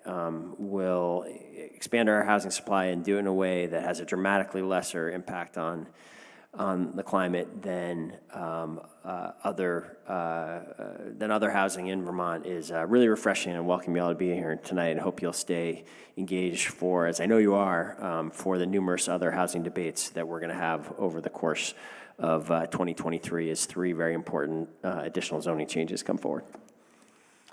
Thank you, Mayor Weinberger. Is there any other counselor who wishes to offer a climate emergency report? Seeing none, we'll close that item and we'll move on to item number 7, which is our consent agenda. Is there a motion to move our consent agenda and take the actions as indicated? Thank you, Councilor Bergman, seconded by Councilor Travers. Is there any discussion on that motion? Seeing none, all those in favor, please say aye. Aye. Any opposed, please say no. We've approved our consent agenda, which brings us to our deliberative agenda. We added a deliberative agenda item at the end, 8.10. In addition to that, we have 9 items on our deliberative agenda. And there are time limits on each item, which we've agreed to by approving our agenda, and we will do our best to keep to those time limits to move the agenda along. The first item on our deliberative agenda is item 8.01, which is an indoor entertainment permit application for Despacito. And for this item, I will turn to Councilor Shannon for a motion. That's okay. Take your time. Move to approve the 2022-2023 indoor entertainment permit application for Despacito, 294 North Winooski Avenue, with all standard conditions. Thank you, Councilor Shannon. Seconded by Councilor Travers. Is there any discussion on this motion? Seeing none, a motion has been made to approve the indoor entertainment permit application for Despacito. All those in favor of the motion, please say aye. Aye. Any opposed, please say no. That motion passes unanimously, which brings us to our other indoor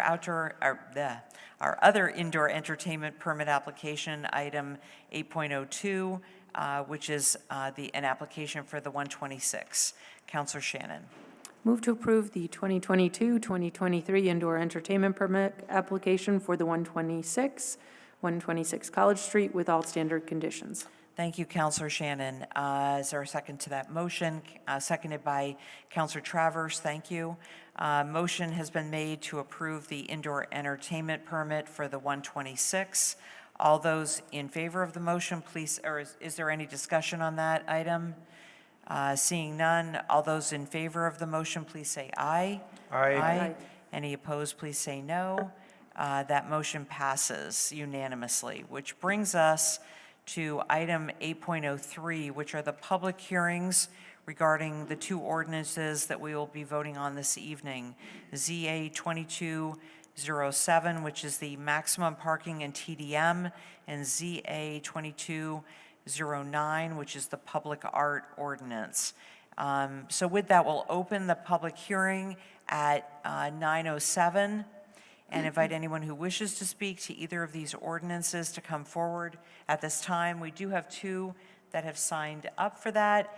The first is here in person, and that's Jason Van Dreisch. Jason, please come and join us at the table. Thank you, President Paul and City Councilors and Mayor Weinberger. My name is Jason Van Dreisch. I live in Ward 5, and I'm here tonight to ask you to vote in support of the proposed ordinance regarding minimum parking requirements. And Mr. Mayor, just a correction, I believe I was at that meeting in 2012 and supported it. So as a city planner, I'm painfully aware that zoning has a long history of being used as a tool of exclusion.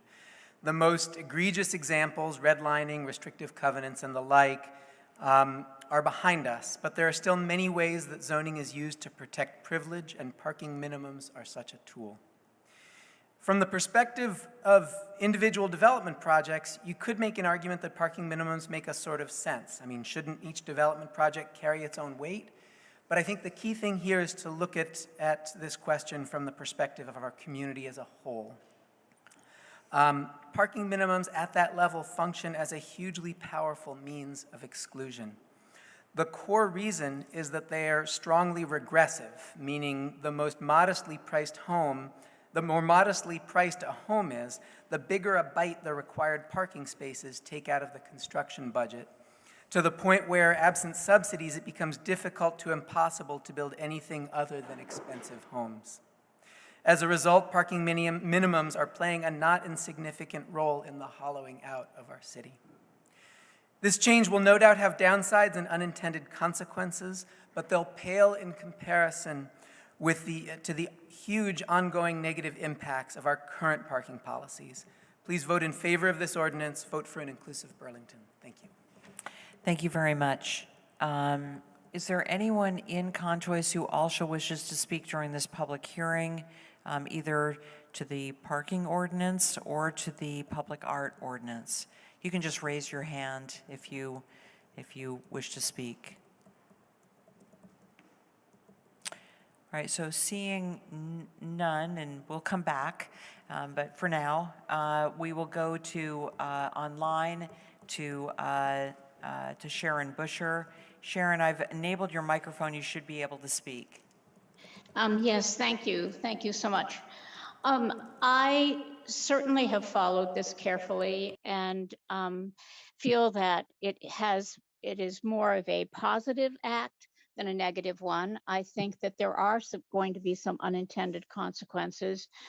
Some of them have been identified by developers, more specifically regarding parking maximums, but that isn't what I want to address. As you move forward after this gets passed, because I believe it has support, I want you to go back and look at an issue that I brought forward. And I really wish that there was a counselor who I served with by the name of Alan Gear, who was an attorney, but he also had a disability. And so he lived in a wheelchair. And was very active in the community. And I think he could speak better to what I see as an omission in this ordinance. I did go talk to Bill Ward about this too. So as you all know, when you build housing, there's a certain percentage that have to be ADA compliant. And when you have that, when parking is provided at the site, there's a certain number of parking spaces that are associated that need to be created that are ADA compliant. My concern is if you're successful, and I want this to be successful, if you build housing downtown, and I'm speaking to the mayor too, who knows this, and you don't have any parking, let's say you have a site that you can build for housing and you take up the entire site and there's no parking because you can lease parking elsewhere in the city, that would be a win-win. That would work really well. But what happens then is that the ADA compliant units get created, but because there's no parking associated with the project, there's no ADA compliant parking. And so people that need that parking are left with options that don't work for them. If you have satellite parking, I think it's unreasonable and unsafe to expect someone to go in a wheelchair from a satellite site to where they live. So as you move forward, this will get established, but I would like people to circle back and think about this issue. We talk about inclusion, but I'm watching carefully the steps we're taking with elimination of parking on street and now this proposal, and I'm worried who we are excluding. Everyone who is physically able to get around, who is youthful, this works for them. But if you have any disability or as you age, there are limitations. And I'm really worried that you're really zoning them out of this community. And I felt I needed this to be in the record, even though many of you have heard me say this before. Thank you so much. Thank you so much, Sharon. Is there anyone online who wishes to speak during the public hearing? You can certainly just use the raise hand function, and if there's anyone remaining in Contois who wishes to speak during the public hearing, please raise your hand or come forward. Going once. Yes? Yes, Councilor Shannon? I just wondered if councilors should ask questions during the public hearing or hold that for the debate of the ordinance. Gee, I don't recall that that's usually been the time to have that, so if we can wait until the agenda items, that would be great. It doesn't appear there's anyone else who wishes to speak during the public hearing, so we will close the public hearing at 9:15 and move on to our next item, which is 8.04, an ordinance, comprehensive development ordinance, parking minimum and maximum parking requirements and transportation demand management, which is ZA 22-07. I'll note that we have with us Director of Planning, Megan Tuttle. If there are questions that come up or councilors just simply want to get some input from Director Tuttle. In the meantime, for this item, I will go to the chair of the Ordinance Committee, Councilor Travers, for a motion. Thank you, President Paul. I'd move to waive the reading and adopt the ordinance as amended and ask for the floor back upon a second. Okay. Thank you, Councilor Travers, and seconded by Councilor Hightower. Councilor Travers, you have the floor back. And did you, just so I'm sure, you have moved... I've moved the underlying version, although as I'll explain in a moment, there are some clerical edits that will move okay. All right. Momentarily. Sure, go ahead. So thank you, President Paul. As you can see on the agenda, this is our fifth reading of this ordinance over many months here, dating back to well before I joined the council. This has been through multiple meetings of not only the Ordinance Committee, it's been before this full council, it's also been before multiple meetings of the Planning Commission. And before diving into the substance of it all, I think that there's a number of thanks that are warranted here. Certainly thanks are owed to our former colleague on the council, Councilor Hanson, who's been instrumental in moving this matter forward. I'd also like to thank my Ward 5 predecessor on the Ordinance Committee, Councilor Mason, Councilors Hightower and Paul, most recently on the Ordinance Committee. We've also had contributions from a number of other colleagues here, including Councilors Bergman and Carpenter. I'd also like to thank former Councilor Busher as well, among a number of others. Also, of course, we have Director Tuttle here. Assistant City Attorney Sturdivant has been instrumental in putting this together, and they're really fantastic, dedicated staffs, as always, have been essential towards our moving this forward. As I just mentioned to you, President Paul, this is a nearly 30-page ordinance. I seem to have a knack here of inheriting in my role as the Ordinance Committee some hefty lifts here. And as a nearly 30-page ordinance, there's continued to be some adjustments and some clerical edits. Some of those final minor clerical edits are reflected in a version that's posted to board docs with the title of Final with Amendment ordinance, and at this point in time, I would move to amend the ordinance to adopt that version, the version on board docs of the parentheses final with amendment in its entirety. Thank you. You beat me to it, Councilor Bergman. So we have a motion. We have a second. We will go to that first. Is there any discussion on that motion? Seeing none. Do you want to go back to that? But you're moving that. Oh, wait a minute. Actually, that's right. Okay, so. I was going to just ask for a point of information. Did not Councilor Travers wanted to speak to the amended version? You want to speak to those amendments? Yes. Well, I can speak to the amendments if it would be in order for us to vote on the amended version for us to then return to debate on the overall bill. Right. I think that would be in order, but by means of brief explanation here, there were some edits necessary to some of the numbering, particularly in the TDM section. There was some necessity to align the parking maximums table with some changes that have been made to our use table, particularly with respect to our condensing lodging into one category. This amendment also adds some clarity in the TDM strategies around the availability of car share spaces. There's another section of the ordinance that demands car share spaces in larger developments, and this amendment is designed to bring some further clarity around that redundancy to a certain extent. Okay, so it appears as though most of these are technical, housekeeping types of things. Yes. Okay. That's how I'd characterize it. Okay, so don't know that anyone really needs to debate that. We can just simply take that motion and vote on the motion. So if we could vote on that motion first, and then we'll go to the underlying ordinance amendment. All those in favor of the motion as made by Councilor Travers and seconded by Councilor Bergman, please say aye. Aye. Any opposed, please say no. So that motion passes. Thank you so much to everyone for the amount of work that I know has gone into even those technical corrections. Councilor Travers, you have the floor back. Yeah, thank you, President Paul. So a couple of years ago, prior to my joining the council, the city acted to eliminate minimum parking requirements downtown.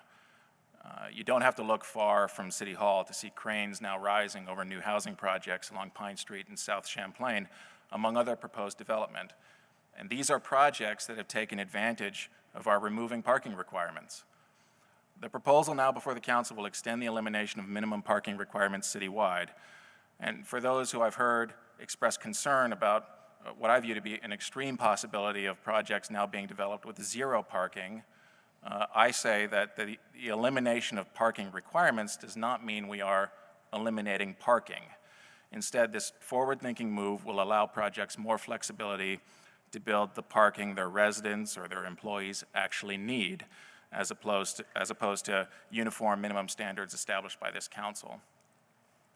As stated in the language of the proposed ordinance, requirements for a minimum number of off-street parking spaces have been recognized as an impediment to building housing and other desired uses, inhibit the expansion of alternative transportation and transportation demand management, and act as an instrument to overbuild parking and incentivize single occupancy automobile use.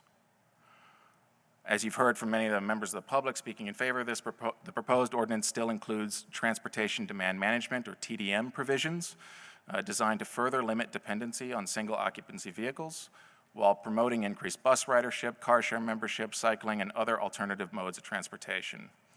As folks here will remember, in November, the council sent this measure back to the Ordinance Committee to focus specifically on these TDM provisions. With the unanimous support of the Ordinance Committee, we are presenting this amended version that steers us further in the direction of requiring TDM plans that are more flexible and tailored to the city's varied development projects. This amended version also addresses concerns we've heard from the city's affordable housing partners and provides a different TDM path for them, better suited to their projects and funding models. This will support their future growth, it'll support future affordable housing, and I'm thrilled we recently received a joint letter from Evernorth, COTS, Cathedral Square, and Champlain Housing Trust voicing their approval of this measure. Of course, as with many of our ordinances, there is always and will still be, after we act tonight, room for improvement.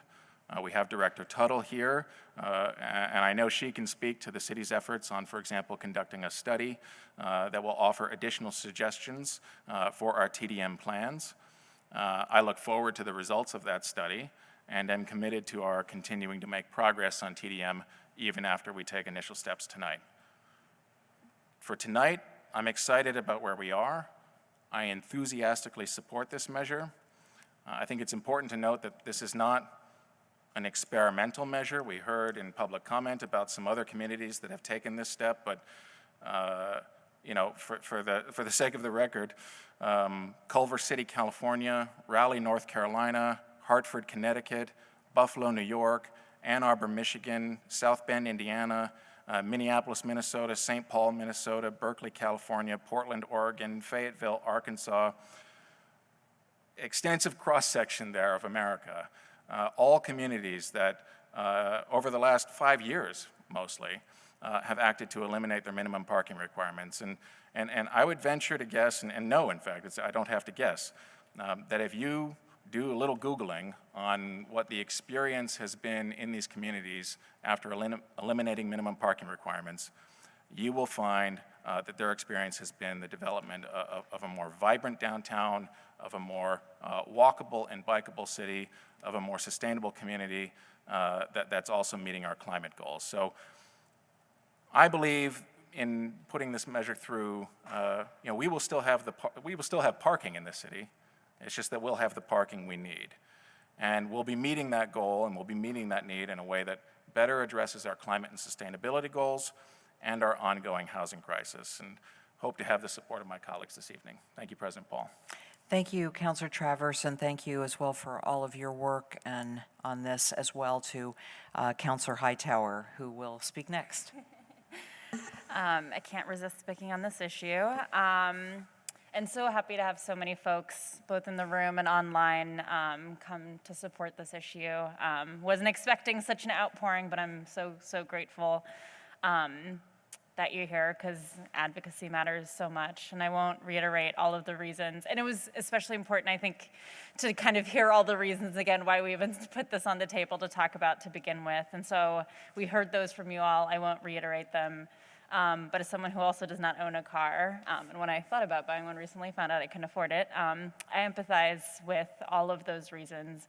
I'm also grateful that we as a council voted this back into ordinance a couple weeks ago, when we had a version at the end of last year that we thought may not pass or would remove the TDM requirements from this ordinance, which I think would have been a mistake. I'm really glad that today we have in front of us an ordinance that both eliminates some of those parking requirements, which places, as we heard, burdens on especially renters and less affluent homeowners, but also increases TDM, which is incredibly important to me.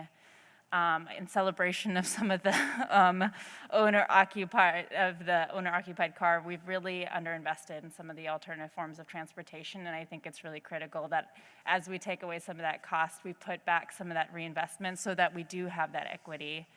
And I think for that reason, I can't agree with any of the concerns that Sharon Busher raised, both in ordinance and here. Removing requirements, first and foremost, supports our lowest income neighbors. The TDM and the investments then also supports our most vulnerable populations. I don't have all the statistics that I pulled up during ordinance committee, but disproportionately by magnitudes, folks of color and folks who are differently abled are just much more likely to use public transportation systems than they are to use owner-occupied vehicles. And so to make investments into those and to make opportunities for those not only supports those folks, but especially those folks who are lower on the income scale, so folks of color who are lower income, folks with disabilities who are lower income, who don't have the means of finding alternative ways to move around the city. And we also know from other countries and other cities that having a robust public transportation system helps people age in place much better than any private car ownership model that we could possibly have. So I know we're on a fifth reading, but I'm really glad we had so many opportunities to amend and refine this ordinance. I know there's still some work that we need to do around some of the institutional transportation demand management and some accountability around that. I know we had lots of comments around that, especially from Barbara Hedrick. Appreciate all of those. And I think we made a few of those, but didn't really get into it. But just really hope that this passes today, and looking forward to the changes that it will be too slow, we know, but that it will slowly start to make in the city. Thank you. Thank you, Councilor Hightower. We'll go to Councilor Bergman and then to Councilor Shannon. Well, I want to thank this council for not killing the TDM provisions last time and referring this back to allow us to make this more flexible and responsive, particularly to the affordable housing people. The results are before us in the letter from those housing developers today. And I think it's a tribute to the work that many of us did the ordinance committee in particular, and I know that they were very, very gracious in listening and working with me. The importance of transportation demand management, I don't think can be overstated, because otherwise you've just got a market approach, which is eliminate all the parking and then everybody's going to figure out what's going to happen. I was just on North Winooski Avenue today, where bike lanes are going in, going with DPW and business support people to give support to businesses and try to get their input into making this thing work. And we came upon an owner of a large parking lot and asked them what their utilization was, and they could not tell us. This TDM proposal that I hope we will adopt, if not unanimously, then close to it, will begin the process of getting us to get annual surveys and other information out there. This is not a perfect program. This is far from it, and many of the things that I proposed did not make it into this, but I wholeheartedly support taking this second step to expand this from the multimodal to the rest of the city parking areas, because it's going to help us begin to build the infrastructure, human and resource infrastructure, to be able to move people around in a clear and systematic way, as opposed to the chaos that exists right now. So we've got a lot that needs to be done, and I look forward to working with any of you and every one of you to build on what we've done to make this thing work. I've been working with the UVM Transportation Research Center, so work on surveys and how we actually begin to use information is something that we've got to do. I think we've got to do it before we get to getting that report back. I think the time to be doing work on transportation across the board, including transportation demand management, is now, and I look forward to the opportunity to work with any and all of you in building this system, and I sure hope that we can pass this as close to unanimously as we can. Thank you. Thank you, Councilor Bergman. We'll go to Councilor Shannon to be followed by Councilor Carpenter. Thank you, President Paul. As some of you are aware, I posted recently on Front Porch Forum to ask for constituent input about this proposal. Because as I viewed it, there are positives. Our parking ordinance desperately needs revision, and I was not convinced that this is the revision that we need. It addresses some of the problems, it creates other problems. And I genuinely wanted input from constituents. I tried to assure that what I put out there was not, it was not intended to sway opinion, but to make people aware of some key aspects of the proposal. And also, I noted that the purpose of this was to increase building of housing in Burlington, which I think we broadly agree is needed. In that process, constituents raised many concerns, and I wonder if you would allow me to ask some questions, and I'm not sure who should answer them. The first question, I don't know if Councilor Travers would feel comfortable, answering with respect to what you reported about other communities that have done this. I supported eliminating the parking minimums downtown, and that is because there was a lot of process around that, a lot of analysis about the parking needs, about a lot of strategy about how to better utilize our existing parking. other communities that have really robust public transportation, have really robust alternatives already, it makes a lot of sense to me that they would successfully eliminate parking requirements. But I'm wondering if there is any comparison among our, what I'll call our sister cities, college towns of similar size, that have eliminated parking in their college districts, you know, where a lot of college students live. What I see in our community is many places not providing the needed parking, which is, unfortunately, it is not limiting the number of vehicles, but rather it's causing a lot of stress in the neighborhoods as people create parking spaces both on and off street that were not intended as such. So I don't know if any of the list that you have references similar college towns. Thank you for the question, Councilor Shannon.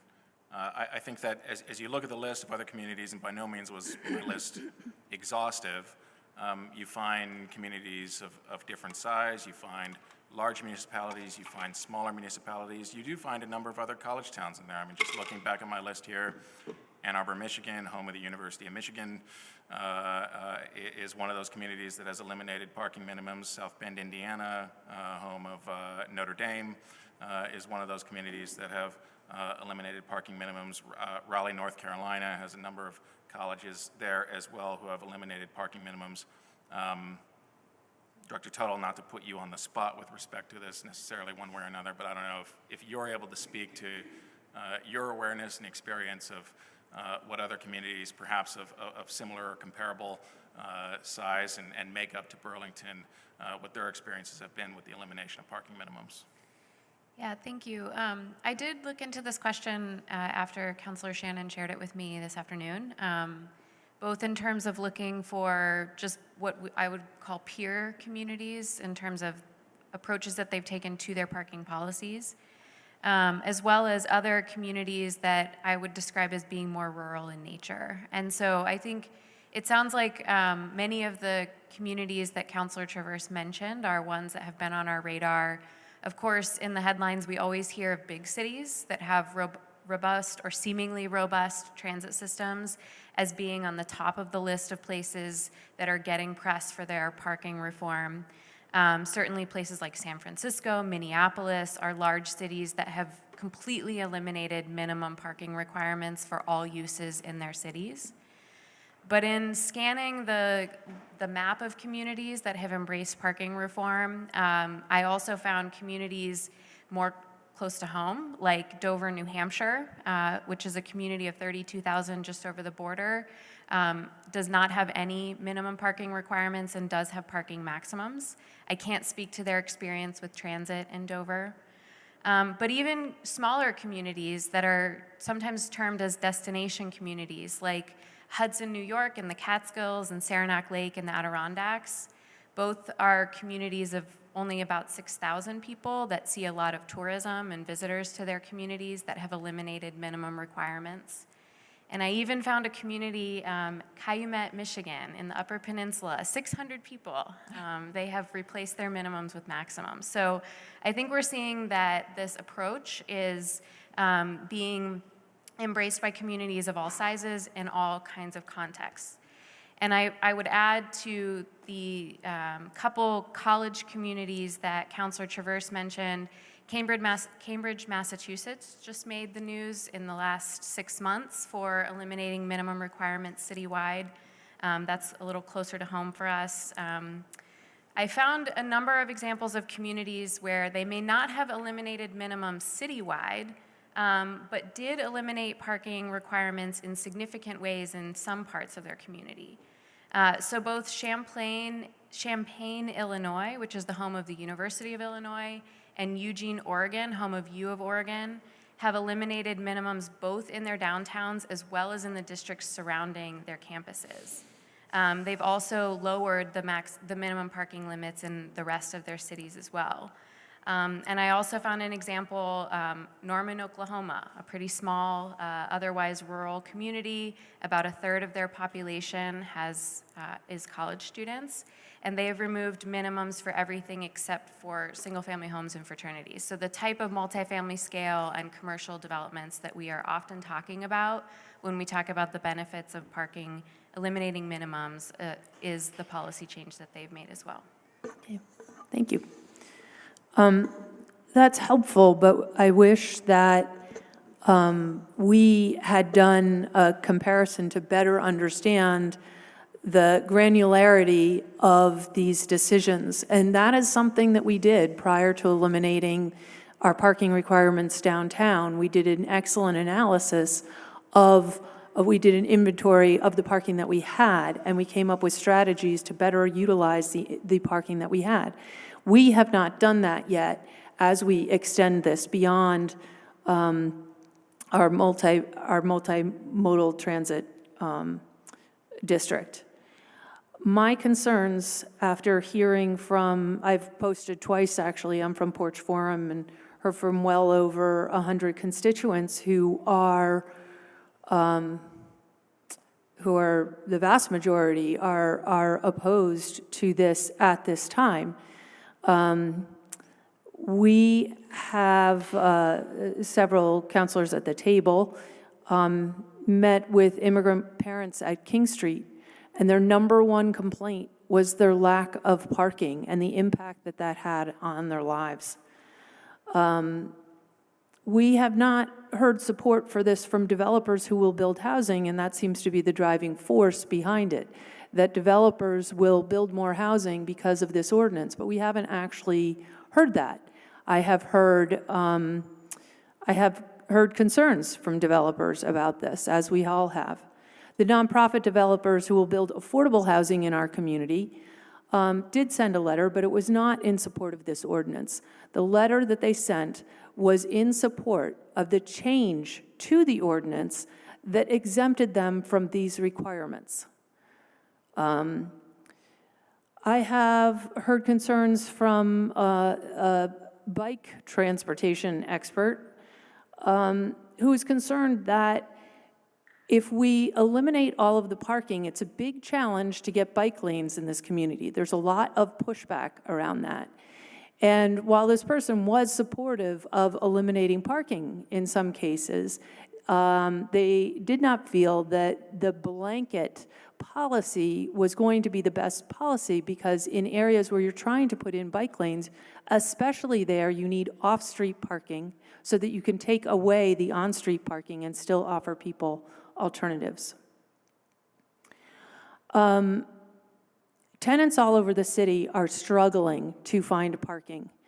Decoupling the parking from the cost of housing may reduce the cost of housing, but it doesn't reduce the cost of living.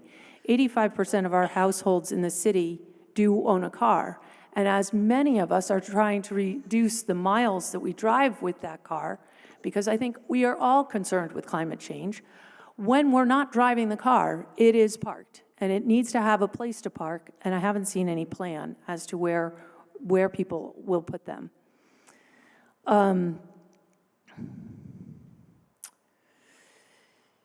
I also want to raise some specific concerns about this ordinance. The very first change in the ordinance seems to have escaped review by anyone I have asked who reviewed it in committees. The ordinance, we currently have height bonuses for various things that we wanted to incentivize. At the time that we created those bonuses, parking was one of the things that we saw as a public asset that we wanted to encourage. And so we had a parking, a height bonus if a developer were to meet their minimum parking requirements, as well as build either 10% more public parking or 25 parking spaces, whichever is greater, they could get an additional story in the waterfront public trust district. That is an area that I don't know that we've been very concerned about the height in that area. Now, if we want to just increase the height in the Waterfront Public Trust District, then we should have that conversation. But right now, with the change in this ordinance, we'll be allowing an extra story for a developer to do virtually nothing. All they have to do is provide 25 public parking spaces, which can be used by the use that they are constructing, and they will get the height bonus. Because the requirement, which was much more costly to build the minimum parking, has been taken away, but the height bonus remains.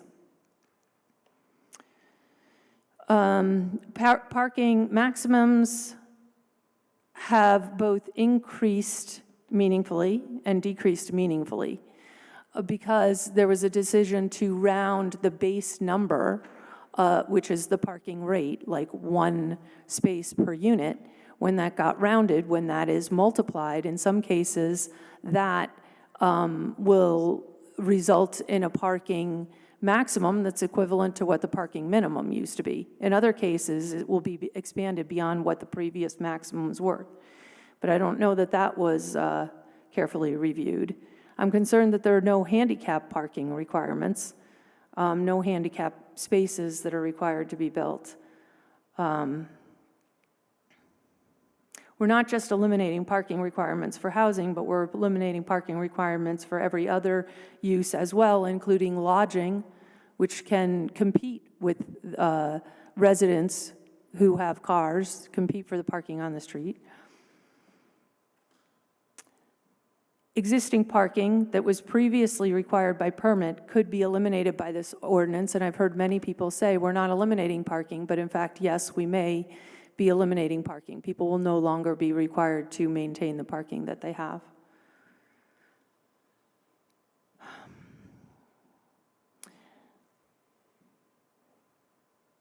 I really would have liked to, I know that has been a lot of time, and there has been a lot of meetings, and there has been a lot of effort, but there still has not been the rigorous process that should precede a decision like this.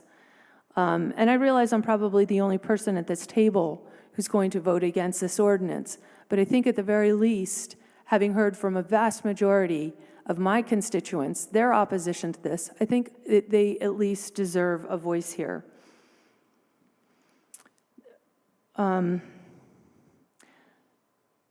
Tenants will still have to find parking, and this will increase their costs. The TDM requirements have been watered down to appease developers, but that makes them nearly worthless. I'm not hearing support from those with expertise in TDM either. We've heard a lot of concerns, in fact, that this will be, this isn't going to really expand alternatives. Developers will be able to choose the cheapest alternative that's not necessarily very meaningful. I've heard from over 100 residents on this issue. Listen to their reasoning and their arguments on all sides. I've heard from experts, from progressives, from renters and homeowners. I've even heard, many of us heard from Bruce Cipher. Prior to his death, he weighed in on this, strongly opposed to this ordinance. We're just at the brink of starting our transportation demand management study.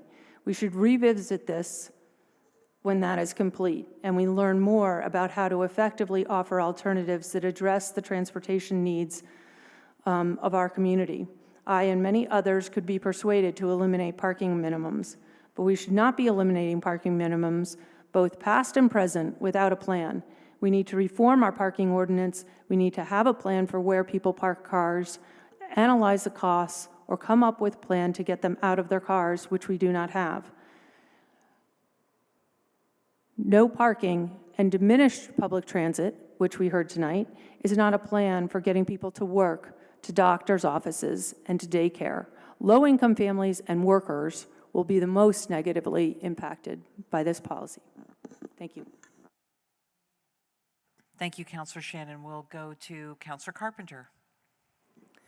Thanks. I want to again, thank all the folks, and especially Councilor Traverse on the work they did with this, and I am fully supportive. I just wanted to make two specific comments. Former Councilor Busher raised the issue of folks needing handicapped access. The answer to that is the issues Councilor Hightower and Bergman brought up, which is we need more specialized transportation. That is absolutely a gap in this community. I worked, as you know, for many years advocating for this. Most and many of the folks I know that are not as able do take the bus, and they need better transportation. They don't own vehicles, and unfortunately won't ever own a vehicle. So a parking space is not the benefit that they're going to get. There are other answers, and we need to work on that, and that should not be an issue not to support this. I just, as a side comment, I am someone who remembers Councilor Gear. He was the attorney for us at Heidelberg Housing, and he helped us fight to get, at the time, Chittenden County Transportation to be willing to swing down 2 blocks to Heidelberg Housing and run the bus through it. I mean, there's a ton of answers that we can do, and this is not going to harm that. The other thing I wanted to weigh in a little bit is, and I am no longer an affordable housing developer, but the letter that you received from my former colleagues was speaking specifically to some administrative issues around administering the TDM. And I'm very happy that we were able to accommodate them. Most of their clientele have free bus passes, have supports, they do tenant education, and they were asking for relief from that, and I'm glad we were able to accommodate them. In my development years, we never wanted to add more spaces than we needed to. They cost a lot of money, and in this day and age with planning, as it should be, where you have to do structured parking, I mean, that's a $25,000 or more probably these days, I haven't done it, add. So you never want to add more than you need, especially in a city like Burlington where you don't have gravel lots, you don't have an inexpensive way to do it. So, I recognize that some of the developers perhaps on the market side have more issue with maximums, but I've never heard that on the minimum side. Thank you, Councilor Carpenter. We'll go to Councilor Barlow and then to the mayor, and hopefully then we can maybe go to a vote. Councilor Barlow. Thank you, President Paul. I'll be brief. I'll be supporting this tonight. I would have rathered that we decoupled the parking question from the TDM question and take the TDM issue up after the citywide TDM study is completed about a year from now, but I realize that a lot of work's gone into this. We said we're on our 5th reading, and it's not realistic to decouple these things tonight. So if this passes, I recognize that we'll probably be back here in a year or so talking about TDM again. I am happy there have been some improvements to the TDM side to address some of the concerns from the affordable housing providers. And based on their letter, they're satisfied with these. And lastly, I'll just say I understand and I do share the concern about eliminating parking minimums because, we all are by nature multimodal. Many of us are anyways. And when we aren't using our car, we need a place to park it. But I do see this as a way to, it's a tool. By eliminating the parking minimums, it's a tool we can use to create more density. And we know that our housing crisis is severe with the vacancy rate we have and the need for housing in the city. So I sort of see it as a trade-off, and that's why I'm supporting this tonight. So thank you. Okay. Did you want to go before the mayor? Mayor Weinberger, and then we'll come back to Councilor Jang. Yes? Okay. Thank you, Mr. Mayor. Thank you, President Paul. I think I heard here some comments that I feel like were not completely accurate, and especially about a meeting that was held at King Street Center. It is important to make it accurate that those women, what they were talking about is more available parking when they're picking up or dropping up their kids. I think to make it very clear, and they talked about many other different issues that are not related. Also wanted to say, rest in peace, Bruce Cipher. and thank you to his contribution to the greatness of the city. This is a public hearing. I heard from my constituency is no longer enough. I think we need to rally them and bring them here and speak to the council in order for us to make an informative vote, and their thoughts and perspective are taken into account. I want to also thank everyone for showing up, especially the young people of this city, and speaking up in support of this. I will be supporting this tonight. Thank you, President. Thank you, Mr. Mayor. Thank you so much, Councillor Chang. We'll go to the mayor and then hopefully go to a vote. Mayor Weinberger. Thank you, President Paul. Appreciate the chance to make the administration's position clear on this and make clear my strong support for this action tonight, as well as to raise a couple points which I think we may have to grapple with as we go forward together.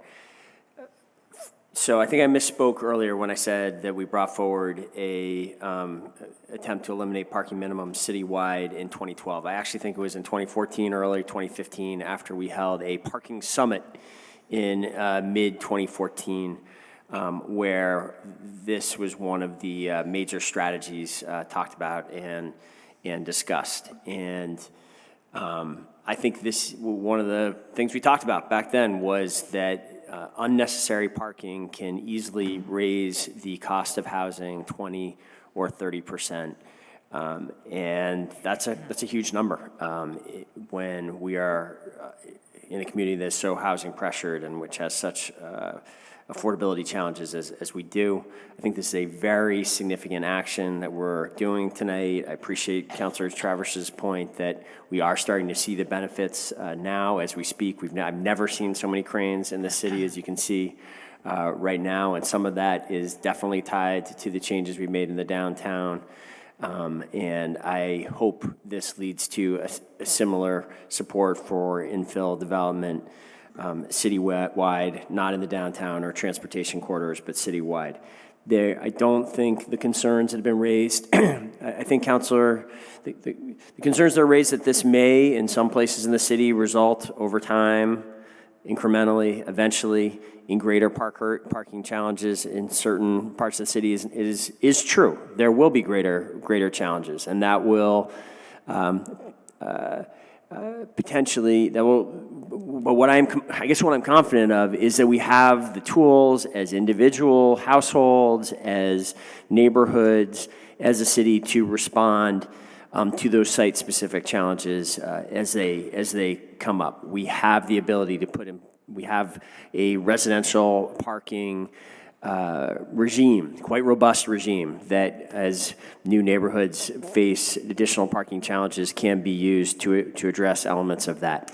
Individual households and property owners have the ability both to take steps to make their lifestyles less dependent on cars, and is more possible today than it's ever been with the many different ways that a car-light lifestyle is now possible. But when the pressures get too great and changes need to be made to the on-street requirements, such as has been talked about around King Street, greater loading areas, those are the kind of changes that we can make as well. When really we must have more permanent parking, we can look at off-street solutions, private structures. Hopefully we are headed towards a period where that's going to be needed less and less, but my point is there are lots of options available to households and communities if and when parking pressures evolve. So I think this is really significant. I'll be enthusiastically signing this if it gets to my desk. I would have been a lot less enthusiastic at signing earlier versions of this because the other elements of this plan I think are not nearly so grounded in precedent or analysis and good policy as the parking minimum policy change is. And we may have to grapple with that further in the future. There have been serious concerns raised about the way in which the parking maximums have been set, which I appreciate how hard Council Travers and colleagues have worked to address the concerns as they've come up late in the process. We may not have adequately fully done that, and that may be something we need to address further. Similarly, no one should think that by this passage tonight, the TDM, that demand management is getting a major boost with this alone. We are going to have to work a lot more on transportation demand management, but we will do that the right way going forward, grounded in this innovative, cutting-edge area with the best thinking, best practices from around the country, and looking broader than simply imposing a new burden on new construction that can have a project-killing impact. We will be looking more broadly at how we actually create a new transportation systems that actually serve the people of Burlington and also allow much-needed housing to get built. Thank you, Mayor Weinberger. It appears that we may be ready for a vote. The motion on the floor is to waive the reading and adopt the ordinance as amended. All those in favor of the motion, please say aye. Aye. Any opposed, please say no. Let the record reflect that Councilor Shannon has voted no on this ordinance. The motion passes 10-1. Thank you so much to the many counselors who worked very hard on this, and also thank you so much, Director Tuttle, for all the work that you have put into this over, I don't even know how many years, but a lot. Thank you very, very much. We will move on to item 8.05. Thank you. We will move on to item 8.05, which is our next ordinance, a comprehensive development ordinance on public art, ZA 22-09. Councilor Travers, can I return to you for a motion on this? Sure. I'll move to waive the reading and adopt the ordinance. I'm going to ask for the floor back upon a second. Okay. Motion is made by Councilor Travers, seconded by Councilor Hightower. Councilor Travers, you have the floor back. Thank you, President Paul. Very briefly here, this is a much shorter ordinance than what we just discussed there, and it's for the purpose of clarifying that public art installed on private property does not require a zoning permit. It sets forth some pretty basic standards here that folks can go forth and display their public art as long as it's safe, as long as it doesn't obstruct paths, as long as it's not discriminatory or hateful or damage historic materials. Some pretty basic standards in there. Absent that, folks can display their public art without a zoning permit, and that's the purpose here. Thank you. Thanks for that brief overview. Are there any counselors who wish to speak to this ordinance? Seeing none, the motion on the floor is to waive the reading and adopt the ordinance as amended. All those in favor of the motion, please say aye. Aye. Any opposed, please say no. That motion passes unanimously, which brings us to item 8.06, the Burlington School District regarding the update to the City Council on their annual school budget. And for this presentation, we have Finance Director Nathan Lavery, Chair of the School Commission Claire Wool, and Superintendent Tom Flanagan. We've allotted 30 minutes for this item. Does not mean that you need to take it, but we have allotted that. Hope that you'll be able to take us through your presentation in the first 10 to 15 minutes and then allow questions for the council. One thing I did want to mention for the benefit of the public, that the school department's budget is approved and goes to the voters from the school commission, who has the authority to bring their budget directly to the voters. We have this annual presentation to inform the council, but it is for our informational purposes, as we do not vote to approve the school budget. Just wanted to make that clear so people don't think that we are voting on your budget. The voters get to vote on your budget. So with that, don't know who wants to lead off, but the floor is yours. Great. Thank you so much for having us. Council President Paul, Mr. Mayor, who looks like he's stepped out for a moment, and City Council, it's great to see you all this evening. Again, thank you for having us. We do have a presentation. You all have access to that. It's linked in board docs. I don't know if it'd be best to post it or if we just should roll through. Did you want us to go through the PowerPoint, or do you have that with you? I'm or run through the PowerPoint. So if you all are looking on, it's okay with me if we kind of walk through, or we can post. Either way, I whatever your mean, preference. we have the PowerPoint. I'm just wondering if you wanted to, do you want it up on the screen, or do you want to be able to share your screen, Nathan, to be able to do that, or I'm not sure what you would like. Is there a way that we can have it on the screen? Just for people, if that can be pumped up there, then we'll move pretty quickly through. So we will just make it so that you can share your screen. Or perhaps, Catherine, do you want to do that, or? Okay. Okay. All right. So tonight, what we'll do is, as President Paul mentioned, we will present to you the budget. We'll spend about 10 minutes, maybe 12 minutes talking through. I don't know if you want to set the timer for me, Nate. And we'll then open it up for questions. I'll be leading the presentation. Our Executive Director of Operations and Finance, Nathan Lavery, is here to add any, to take a few slides and to be able to be here to answer questions, as well as our Chair, Claire Wool. So here we are. We're going to start off with budgetary assumptions, talk about enrollment, the way enrollment plays into the budget, talk about our equitable budgeting process, and the baseline staffing allocations, talk about the RISE funding, which is a part of our annual funding process that I'll get into in more detail, the fund balance, the tax variables, and the timelines for next steps. So the budgetary assumptions are essentially that most bargaining agreements are settled in the range of 6%. And wages and benefits and the high school are the big pieces of this budget. And the high school is starting to factor into our budget proposal in FY24. Health insurance premiums are estimated to increase by 12%, so significant increases to wages, to benefits. And then it's important to know that our American Rescue Plan funds, which we've called ESSER funds or recovery funds, here we're calling them ESSER funds, that funding stream goes away after next school year. So we still have the funding for next school year. Beyond that, it goes away. We've been careful not to add very many positions in there because, as you know, it's very hard to pull back positions once they've been given, and we've always wanted to be careful about that. But there are some positions in there, specifically our restorative specialists, and so those three things are playing into our decision making here. There's a slide that goes through our enrollment history.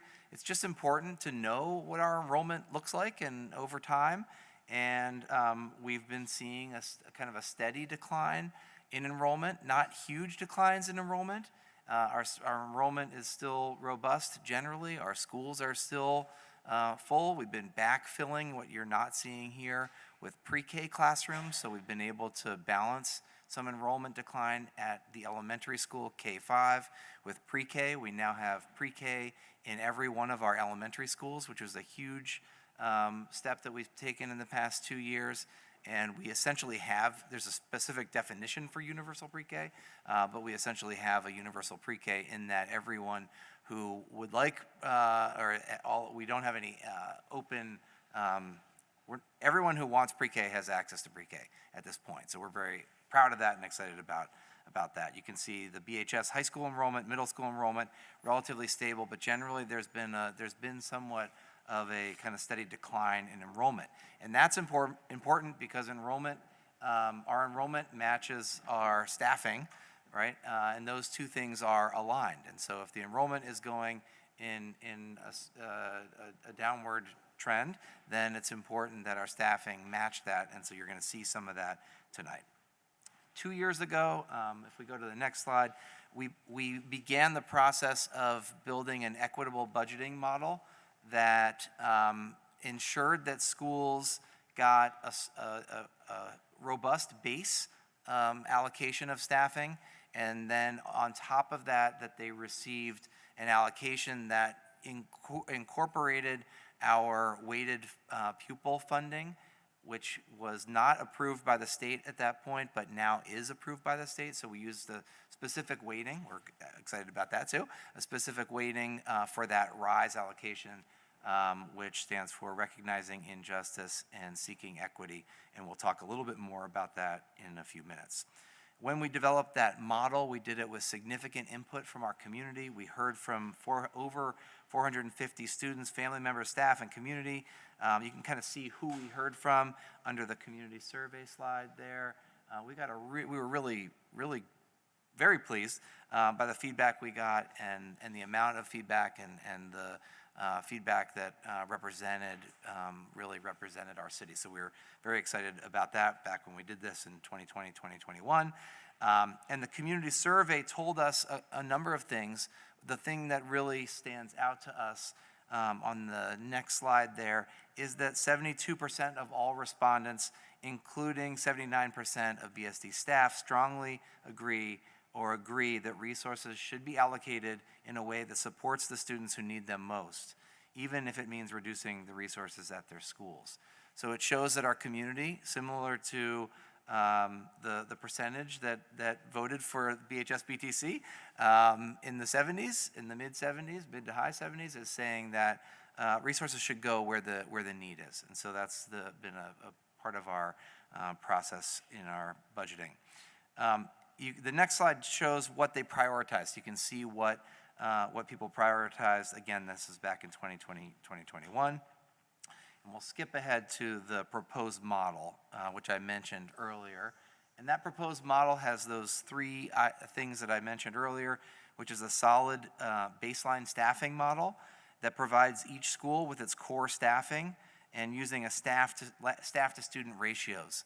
And so those staff to student ratios are about 17 or 18 to 1, which is a really robust staffing model. And also a staffing model that reflects that we also need to be conscious of the impact of our school budgets to taxpayers. So really trying to strike that balance. We know that we need to be really conscientious in staffing our buildings in that way. Our staffing model includes psychologists at all of our schools, school psychologists at all of our schools, school counselors, social workers at all of our schools, school counselors at all of our schools, and interventionists, special educators, EL teachers, all the full kind of component of staffing that you would expect in a school that is really a robust staffing model based on other models that we've looked at and national and state standards for staffing. So we feel good about the baseline staffing model. On top of that, there's non-personnel funds. So those funds support the basic operations of the school. They tend to roll over each year. They tend to fund ink and paper and the basics that you could imagine a school may need each year. And then on top of that, we created an equity allocation that is what I mentioned earlier. This is the RISE allocation, and it is based on the weighted student formula. And schools have discretion over how they spend and budget and spend those funds. And each school has a school advisory group that meets to determine how to best utilize those funds. Those funds range from about $100,000 at some schools, at a couple schools, to in the $400,000 range at other schools. And again, it's based on size of school and also individual needs of students. And so that was a big part of the equitable budgeting strategy. That's sort of taking you back a few years. We're in our second year of implementing the equitable budgeting model, and it's a process because we want to make sure that we're not kind of sending shockwaves through the system as we get the baseline to a consistent place, and that we are, so that really is a process, and we're also learning from that process as we go. This school year, what's that? We're running long. Executive Director Lavery tells me we're running long. I'm going to move fast. The board guidance this year, you can see up there, it's really recognizing our staffing levels need to be responsive to enrollment changes, limit budget growth because of the increases in wages and benefits and pending BHS BTC costs, To ensure funding for our strategic plan objectives, we do have a strategic plan that we co-created with our community that we've set aside funding over the past 2 years to meet, and to continue to offer robust programmatic offerings. Our community has told us clearly that that they want to make sure that there are that the programming is robust, whether it be in the arts or in world languages, or in intervention, in sort of all ranges of the model, and to consider multi-year impacts of changes. So we're not just looking at enrollment 1 year to the next. We're not thinking about this from 1 year to the next. We're thinking about this over the long term. The next one is staffing allocations, and I think I talked through that already, so I'll skip that slide to get to the summary of the anticipated staffing changes. And so what you see here are the totals, which is, and these may shift slightly. We met with the school board last week, and we'll be meeting with the school board again next week. And the school board will be making a decision on the budget recommendation next week. And at that point, we develop the ballot language, and it goes out. So these may shift slightly, but we're really working hard to stay disciplined to the equitable budgeting model, and to utilize that to help us make decisions. So that is what you'll see here, the addition of 4.2 FTEs, total reductions of 10 individual FTEs. So the net reduction of full-time employees is 5.8%, 5.8 full-time employees. With natural attrition, and we know very specifically in a couple of our schools already that there are natural places for individual staff to land, even within the school building and in some places within the grade level. And that's partially why we take this staged approach, so we're not negatively impacting individual humans as we make these changes. So natural attrition will help kind of ease that at our school levels. So we do go through each of the schools. I'll move through those really quickly. We have kind of simple enrollment-based changes at 2 schools. Those are Champlain and Smith, where you may have a class that has 22 students in a certain grade level, and they currently have 3 teachers in that grade level. They only need 2. And so we make reductions when that happens. That's something that we've always done, and but none of these are ever easy, as you can imagine, because it's hard to take away, and so we always want to do that carefully. The next slide speaks to BHS and Edmonds Elementary School. These are kind of reallocations based on enrollment, and so you can see a reduction of 2 FTEs at the high school, but we are moving the high school to the staffing model that the rest of the district has, which includes 2 FTE instructional coaches. We're still in conversation about that and the coaching model. The next page, you can see IAA and Flynn. These are 2 situations that are carryovers from unique budgeting decisions that were made by previous principals under previous administrations and have sort of carried forward in that transition as we also work to get our staffing levels organized and coherent. At IAA, we are planning to reduce 1 FTE, which is a unified arts position. IAA has 1.0, has a full-time arts integration coach, and they have a 0.5 instructional coach. Similar to Sustainability Academy, which is the other magnet school, that school has 1 sustainability coach, and IAA has 1 arts coach. At a certain point, back a number of years ago, IAA was with what had found funding, grant funding, and had raised funds to bring on a drama teacher part-time. That position in the last year of the previous administration was created as a full-time position, but it was a limited term contract because this was never intended to be, but from the district's perspective, a long-term position. We're proposing that that position no longer be funded through the baseline funding allocation, but could be funded through RISE allocation funding if the school chooses that that's a position that they should, school community chooses that's a position they should continue to keep. Similarly, at Flynn, there's a STEM position there that's a carryover position, and is not a position like other positions in our elementary schools. So it creates inconsistency across the elementary schools. The next couple of slides, I'm just going to keep moving through those two because I think those are I want to be kind of mindful of time here. And we get down to the RISE allocation again, which I don't think we'll need to go through, and then I'll ask Nathan to talk about the audit and the tax rates and get to the specific dollars we're talking about in this budget. Quick update so our audit is actually just about at the finish line, which is exciting, and also there's information there that contributes to the city's audit, so it's good. There's a certain amount of value in us being completed, but part of what our audit shows also is the money that we have left over to support, thank you, the budget that we're building right now. So that's money that we don't need to raise from taxpayers by virtue of having some of that money left over. And we continue to use some of that. It's one-time money, but it helps support the budget, as well as also some of that money goes toward the new high school.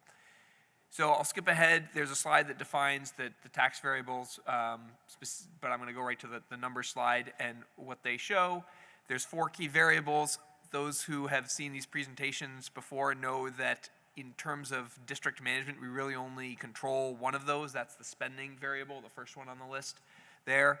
Equalized pupil count, that number going down about 3.5%. That has the effect of putting upward pressure on tax rates. The homestead dollar yield increase has the effect of putting downward pressure on tax rates, and the common level of appraisal change puts upward pressure on tax rates. So you can see these variables can move in different directions, and they can have different pressure on tax rates. The next slide shows the estimated impact of calculating all those variables for a hypothetical property payer and a hypothetical income payer. The current estimate we have is that the property tax rate would increase about 4.9%. That, again, these numbers are not final. We expect to go back and kind of look for other opportunities to mitigate some of that increase, but you can see that would produce an estimated annual impact on this hypothetical payer of around $252 a year. And we do a similar calculation for the income payer below.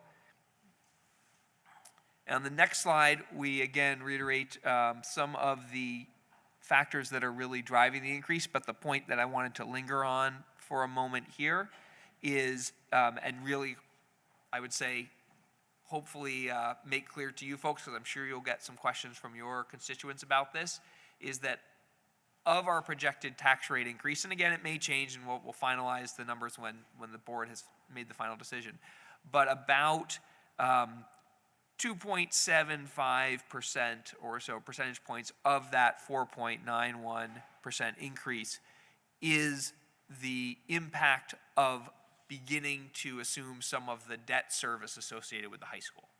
So another way to think about the budget increase is that less than half of that increase is actually associated with the impact of the spending decisions that we're making on all of the other variables, as well as the other variables that are, that impact that we don't control. But the point is, the high school coming online, that's driving a little more than half of the projected tax rate increase that we expect to put on the ballot. Yeah, and so looking ahead, there's a lot of unknown looking ahead. We are, again, in the last year, next year, of the ESSER funds, of the American Rescue Plan funding. We also are in fiscal year 25, the state will start to implement their new weights. We look to benefit significantly from the new weights. And as we discussed in the process of the school bond, or BHS BTC 2025 bond, we discussed utilizing some of that for the bond, and also some of that to improve services.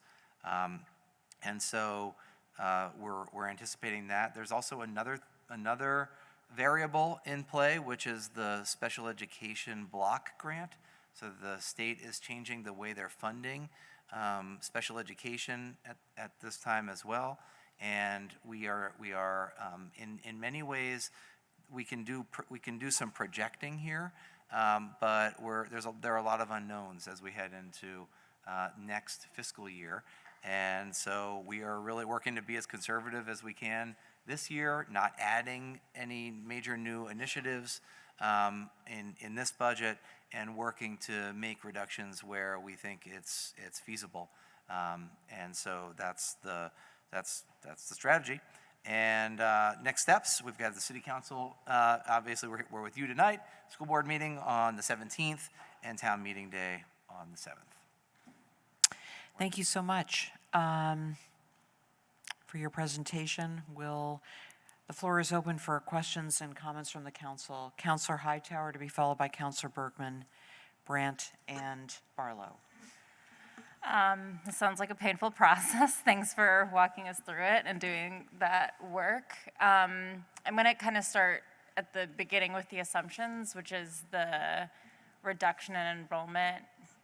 Sorry if I just missed it, but what we think is driving that K through 5 enrollment. And then just wanted to double check, because for the high school and middle school, the 2019 numbers weren't actually lower than the whatever the first year was, 2015. And so again, not understanding what's doing the K through 5, if we think that reduction is permanent or just due to COVID and we expect it to bounce back, so. Yeah, there are a couple things happening at the same time, so I appreciate you asking that question. And you're right, it is a challenging process, and we're really trying to make it happen over a number of years. There are two things happening. One, you can see that the K-5 enrollment has gone down, and then you can see that the secondary enrollment is staying relatively flat, ups and downs. So we're both staffing. The staffing at the elementary levels has been a lot clearer over the past number of years, because you staff a certain number, one school counselor, one principal, right, and then the number of teachers you need for the number of students at that class. The secondary staffing is much more complicated. And so, and it has to do with the efficiencies you can create in scheduling. It has to do with they have to do with a lot of variables. So one of the things we're doing here is working to make sure that there's consistency across schools in the baseline allocation. And in some places there isn't consistency. There's an additional position at SA, at IAA, there's an additional position at Flynn. There are, some sort of extra positions that have been added here and there over the years, and then they just carry forward. And so what we're trying to do is get that so that it's consistent across in the baseline, that big chunk at the bottom, and then the RISE allocation allows schools to make decisions about what they feel like their school community needs the most to best serve their students. So those are the two things that are happening.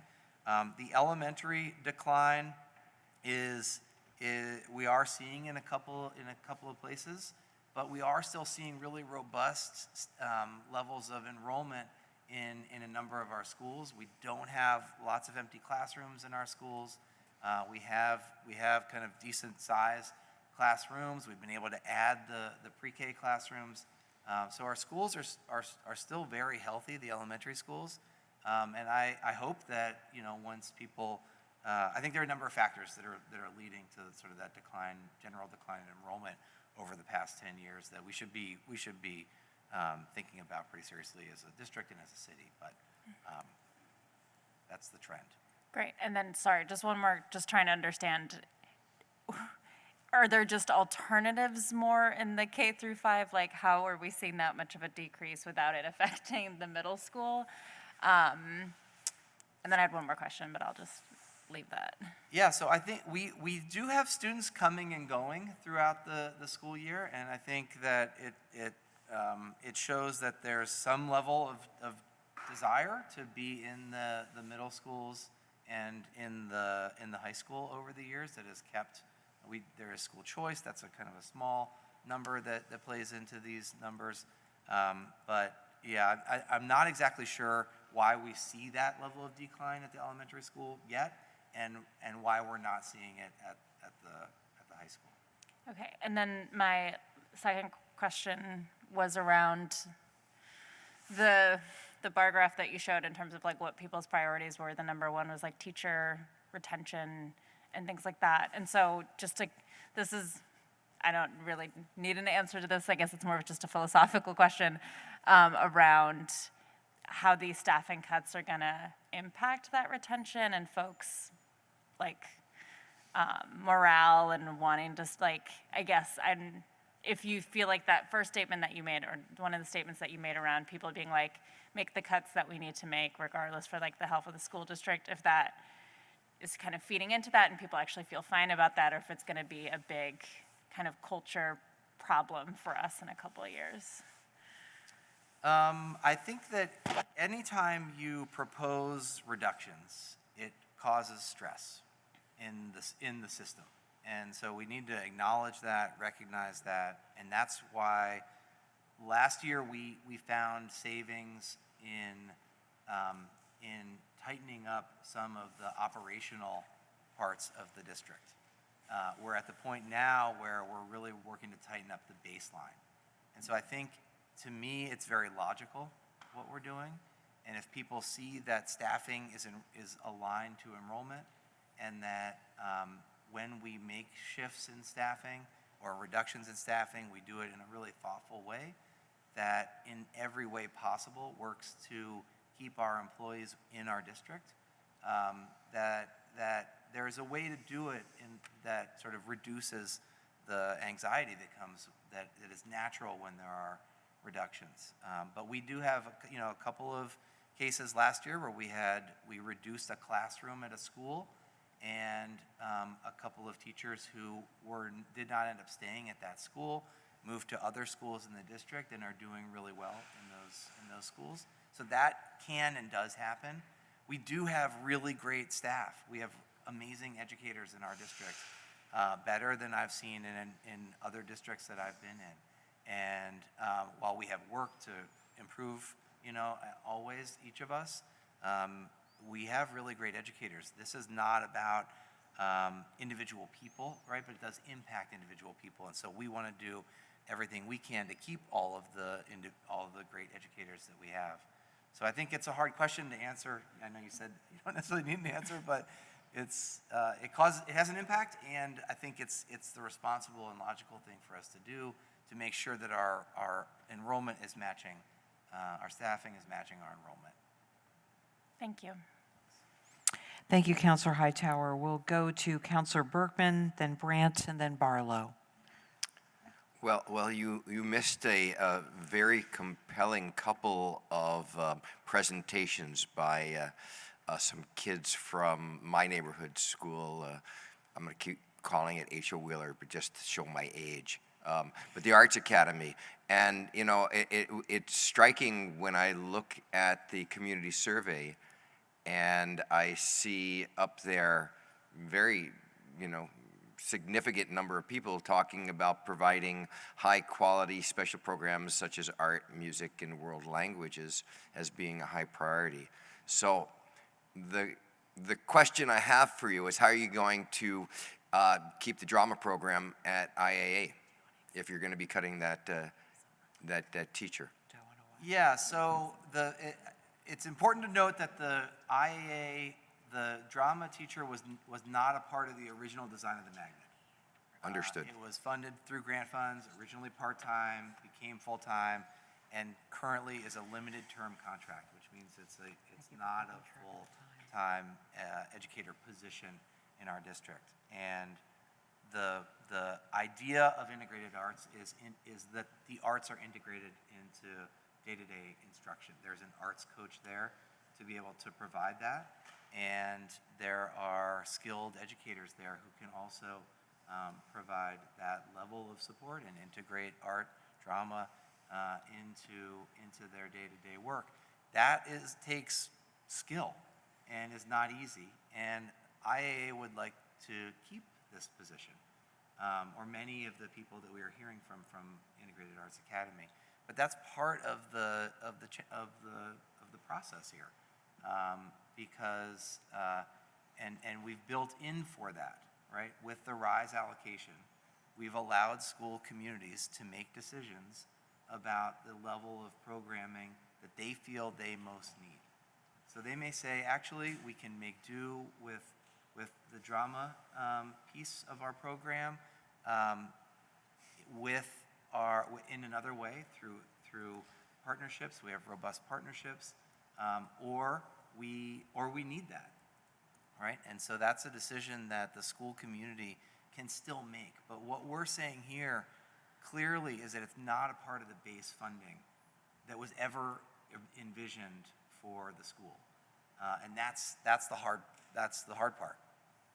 So I appreciate that. I think that the message that I take from those presentations is that they need to understand, parents, kids, and those school administrators and teachers need to understand that there is a path forward, that they can make it happen, that the department, the district is going to support them, that the board is going to support them in that. It's not just throwing them to the wolves and say, good luck out there, here's a stick, go whack that wolf when you see it, but that you actually can help them work through that. And I would ask that you do that, because this is like the poorest, even though it's a magnet school and it brings kids from all over.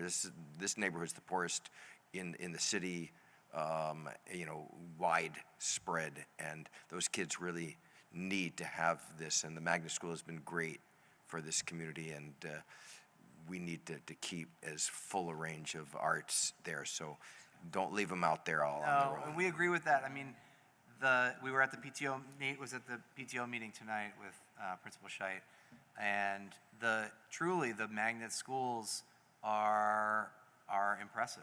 I have not really seen in the two cities that I've worked in desegregation efforts that have led to schools being desegregated in a way that they have in Burlington, and the level and the robust kind of offerings there are legitimate, and families want those schools, and for good reason.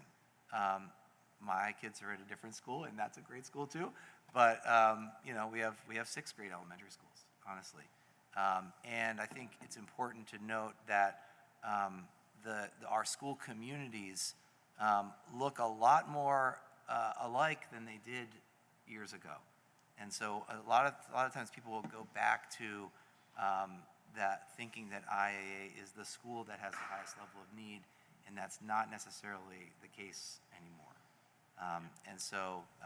But that's neither here nor there. All of our schools have needs, and all of our schools need robust and great programming, and all of our schools, our goal is to get that for all of our schools, including IAA specifically.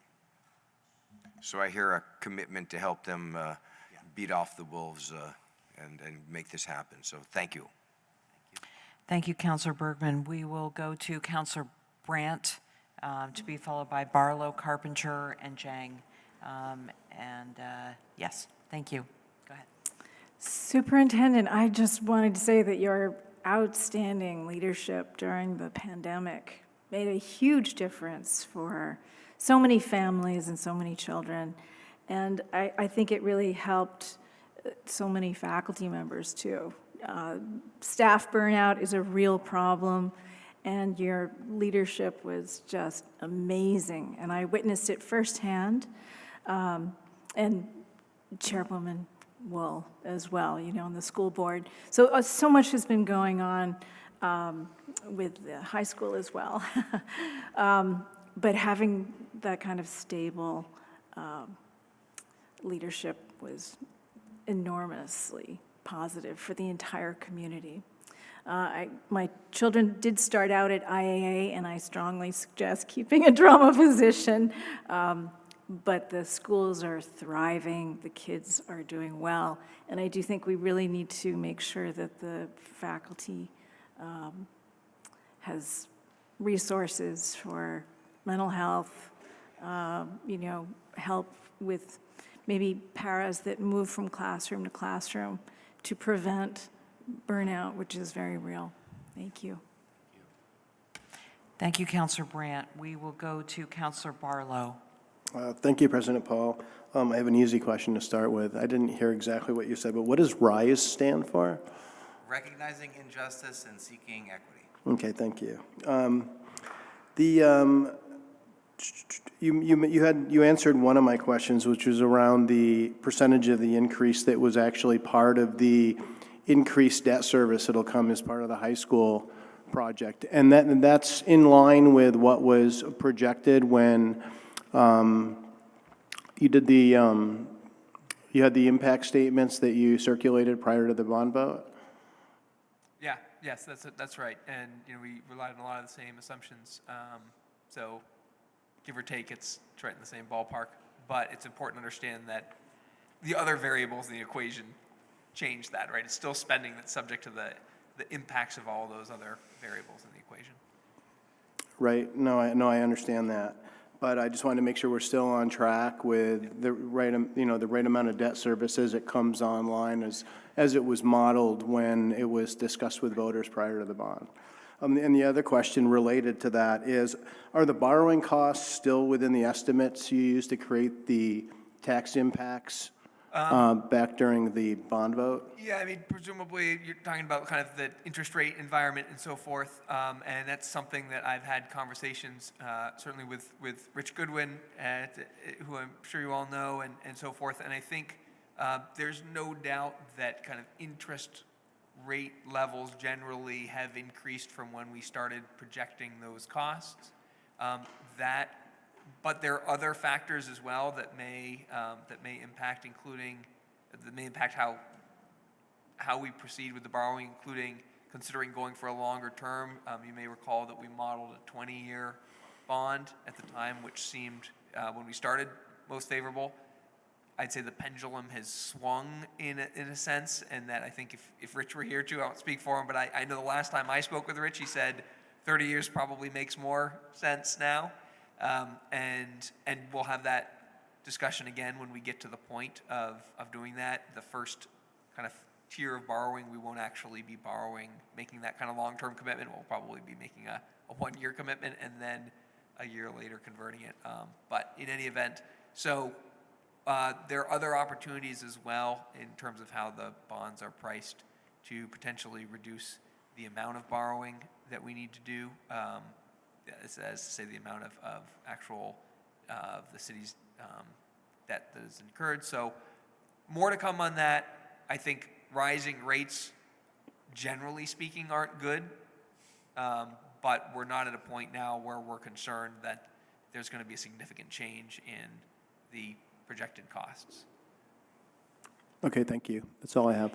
Great. Thank you, Councilor Barlow. We'll go to Councilor Carpenter to be followed by Councilor Jang. Thanks. These are just sort of two requests, and you may already do this, but I was interested in your enrollment figures, and I was interested, Superintendent Flanagan, of your comment about schools being more integrated. It would be really interesting and helpful if you could maybe work with CEDO and provide us some down at the school level demographic information, who goes to the schools, where do they come from, what do you know about them, just to sort of understand who's in our neighborhood schools and where they're coming from. So that's an ask if you could do that. The other ask is, and I mentioned this after reappraisal, and I'll give it to CAO Shad as well. I really hope the home homestead credit is a black box to me, and it probably is to you as well. But is it time for us to be pushing the state to relook at those formulas? And I don't have an answer to that. I recollect something like a $400,000 cap on a home is part of the black box. Should that be higher? So I'm just, again, a request that we spend a little legislative time figuring out if the homestead credit formula is where it ought to be for a city like Burlington. I just wanted to the first question, point out on our website, if you have the chance to look at it under the district overview tab, there's actually a demographic kind of little spreadsheet pasted in there that you can look at. And just, to the earlier point by the superintendent, Integrated Arts Academy, for example, has 60% students of the global majority, which is the same as Edmonds Elementary School. And there's other interesting tidbits in there. But We also create a school snapshot, excuse me, not a scorecard, snapshot every year for each school that gives, a little kind of picture of the school on one page. And we can send that around to you all. Thanks. Thank you, Councilor Carpenter. We'll go to Councilor Jang. Thank you, President, and thank you for the presentation, for being here. I noticed that the Burlington School District budget presentations used to be very detailed. And I noticed over the past 2-3 years, things have just been very general and not enough information for any of us. And I don't know why. Maybe Dr. Nathan, you can explain. Sure, yeah. So we've continued to publish a lot of that same detailed information, and you can find, for example, the stuff that's completed for last year all on our budget website. We have tried to kind of streamline and focus some of our presentations here, and the ones that we've given at our board meetings and so forth. And part of that is to kind of, some of the feedback we heard was like, there's so much here, we can't kind of separate the wheat from the chaff. And so we've tried to really call out the significant changes so that they can be well understood and debated. And the other thing that I think is helping in a sense in that respect is when we publish some of that information about our budget model. So we don't kind of publish that in every single presentation. It's kind of foundational and it's out there kind of separate. So we have been changing some of the way we document some of that information.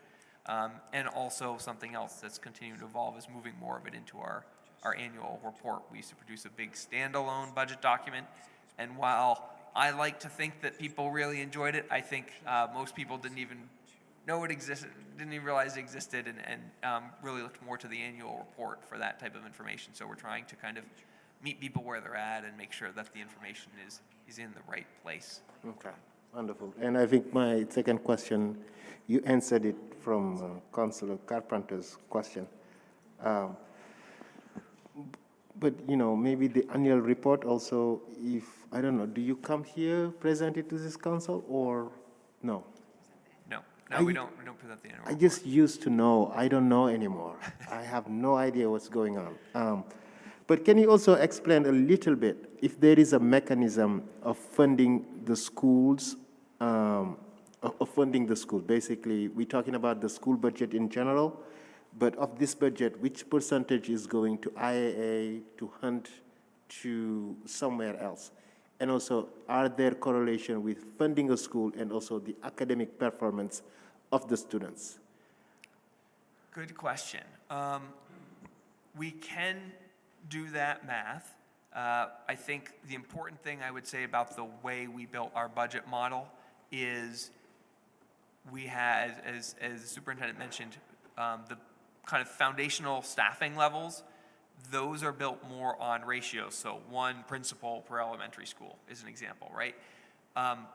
In practice, of course, you can have the same number of staff who, for reasons of longevity or perhaps the benefits packages they pick, they actually have very different costs for the same number of staff. So there are budget models in this country, some particularly in larger, used by much larger communities, where they allocate just the dollars to their school and they have to go and figure out how many people they can afford in each position and so forth. We don't do that. We kind of use a hybrid approach where the foundational level just provides a number of bodies. So we can, we do have the total of what those cost, and we can produce a kind of like, here's how much we spend at each school, but I would say we're not trying to make that number the same.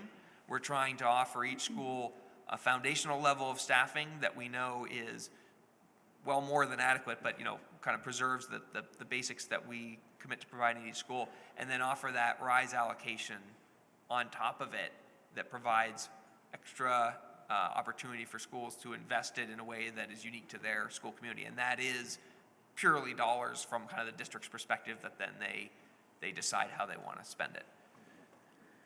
And there was a cost saving of nearly $2 million that you talked about here. Was it due to ARPA money that you received, or? Yeah, that was the balance from the prior fiscal year that we can bring forward. It's always tempting to attribute to one specific thing or not. It's always, we have a $100 million budget. It's a combination of all those little things that go on, some of which inevitably is the ability to use other dollars and kind of preserve our own dollars where that's appropriate and available to us. We try to do that, but it's also simple things like staffing shortages mean that we can't fill all the positions that maybe we had intended to fill. Right? And so at the end of the day, there's things like that, as well as just the general frugality of if we don't need to spend money on something that's in someone's budget and it doesn't get spent, whether that's a decision made by a department or a school or it could be anyone. Yep. And the last question, it seems that the 4% budget increase will be around 200. How did you say it? Yeah, that was about I think 250 or so on that hypothetical $370,000 Okay, household. but which medium household have you used? 300,000, 200? 370,000. 307,000. Thank you. Yeah. All right. Thank you. No more questions. Great, thank you. Thanks, Councilor Jang. Seeing no other comments from my colleagues, we'll close out this agenda item. Thank you so much to Business Manager Lavery, Chair Wool, and Superintendent Flanagan for your presentation and for your time this evening. Thank you. Thank you all. The next item before we get to the next item on our agenda, I will go to Councilor Hightower. I move to suspend the rules to complete our deliberative agenda. A motion has been made to suspend our rules to continue with items 8.07, 08, 09, and 8.10. Is there a second to that? Seconded by Councilor Shannon. Any discussion on the motion? Seeing none, all those in favor of the motion to suspend our rules to complete our deliberative agenda, please say aye. Aye. Aye. Any opposed, please say no. We will move on to the next item, which is 8.07, an authorization to accept grant funds for the operation of the Elmwood Emergency Shelter. And for this item, I will go to Councilor McGee for a motion. Thank you, President Paul.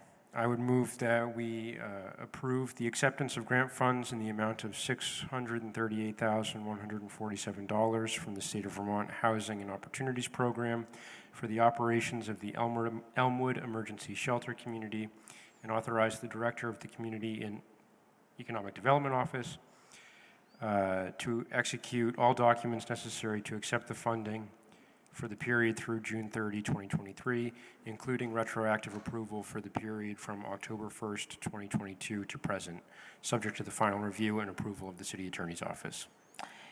Thank you for that motion, Councilor McGee, seconded by Councilor Carpenter. Councilor McGee, did you want the floor back on that? I don't need the floor back. I would just ask for a brief update from Director Pine, and if we could get an update also as to the timeline of the opening of the shelter community. Great. Director Pine. Director Pine, the floor is yours. Thank you. For the record, it's Brian Pine, Director of the Community and Economic Development Office. The schedule for this project, obviously, we all would rather have it open when the winter, or even before the winter started. Our original plan was to have it up and running in the summer, and then we had some delays due to our permitting process, and that took an extra couple of months. and we've had a series of delays due to supply chain and labor force challenges at the factory where they're being made in Maine. And as I explained at the Board of Finance, the state of Maine has extremely strict rules about when these extra wide loads can travel. You're not allowed to travel on Mondays or Fridays or when there's precipitation or on either side of a holiday. So we're not in a great season for those if you put all those variables on the table. They got stuck last week and couldn't make the haul. So fortunately, the what we call the common building, which is the building that houses service providers, it's where folks will meet with therapists and counselors and housing navigators. Food will be provided there. It's a really good sized structure. Think of it as like a double wide home, really, the size of it. However, the bathrooms are in a separate building that has yet to arrive. The common building has been, a double wide has been essentially what they call married together. So you take two parts, put them together, and that was done today, actually. So we're making some good progress and really hope that the bathhouse arrives in this week, the coming days. And if it does, we'll be on target because it takes about 10 days or so to get everything sort of set and ready to operate. So we're looking at, opening by the end of the month is really what we're, at this point, unless something happens to the bathhouse from South Paris, Maine to Burlington, Vermont, which I'm hoping won't. And we should be in good order for things. The staffing levels, Champlain Housing Trust has hired all the staff. Our Parks and Recreation Waterfront Department hired an on-site person who will manage it, somewhat like the staff person who manages City Hall Park, in terms of all the issues you need to maintain a public space like that. It'll be exciting.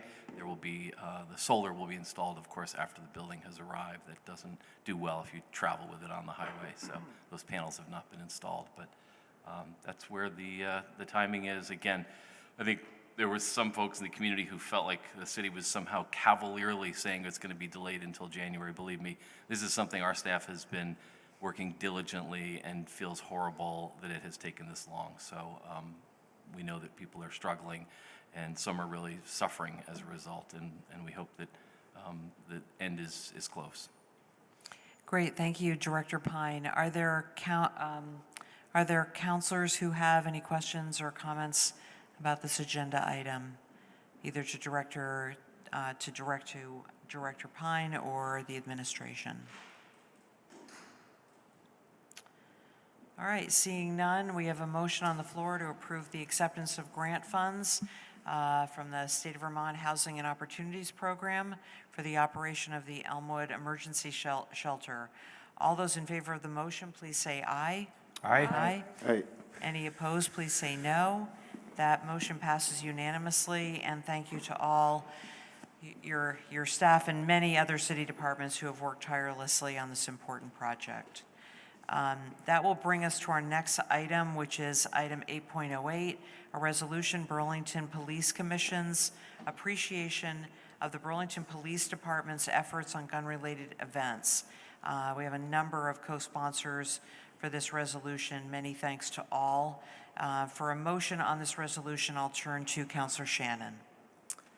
I'll move to adopt the resolution, and just to be clear, it's the resolution marked revised, and ask for the floor back after a second. Great, thank you. Motion has been made and seconded by Councilor Brandt. The floor is yours, Councilor Shannon. Thank you, President Paul, and thank you for your work in bringing this forward. And I'd also specifically note the addition of Councilors Travers, Barlow, Bergman, Carpenter, McGee, and Brandt as co-sponsors. Thank you to all of you. In 2022, Burlington sadly lost a record-breaking 5 community members to murder. But proudly, due to the exemplary work of the fine men and women of the Burlington Police Department, working both on the scene of the crimes and through their investigative efforts afterwards, and with innovative partnerships, we're able to apprehend the alleged perpetrators in all 5 of these crimes. In the best of times, when we have had 50% more sworn officers than the department has today, Having just a single murder has put a huge strain on our police department. To resolve all of these heinous crimes so quickly with such depleted resources has been heroic. The Burlington Police Commission rightly passed a resolution to honor the excellent work of our police department.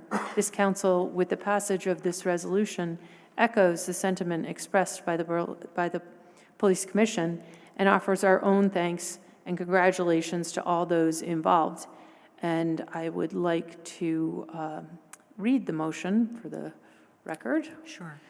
That whereas the following resolution was adopted by unanimous vote of the Burlington Police Commission at its December 20th, 22 meeting. Now therefore be it resolved that the Burlington Police Commission applauds the intensive and unrelenting investigatory efforts of all members of the Burlington Police Department in solving and bringing to justice those allegedly responsible for many of the recent gun-related events and resulting deaths. The department initiated, coordinated, and deployed a creative and effective new multi-party collaboration that expanded its resources and responsiveness during a spare time for the department. These successful operations involved the coordinated expertise and resources of the newly formed Chittenden County Gun Violence Task Force. This team includes 8 local departments, 6 federal partners, and 4 state agencies. While the increase in gun-related crime and resultant deaths are mirrored by the rise in illegal gun use nationally, the diligent work of the Burlington Police Department is an important step toward decreasing gun violence and making Burlington safer for its community members and police. And be it further resolved that the Burlington Police Commission sincerely thanks all of the Burlington Police Department for their efforts and excellent work. Be it resolved, and this is our council now speaking in this resolution, be it resolved the Burlington City Council wishes to memorialize the passing of said resolution by the Burlington Police Commission and shares in the gratitude and recognition of the Police Commission and the good work of the Burlington Police Department. If you see an officer, please thank them. Thank you. Thank you. Thanks, Councilor Shannon. The floor is open for questions or comments from the council on this resolution. Councilor Jang. Thank you, President Paul. And I wanted to ask if the criminals that were caught and brought to justice have all pleaded guilty. I'm afraid I don't know the answer to that. Who knows the answers? I don't know. Is there anyone here who might know the answer to that?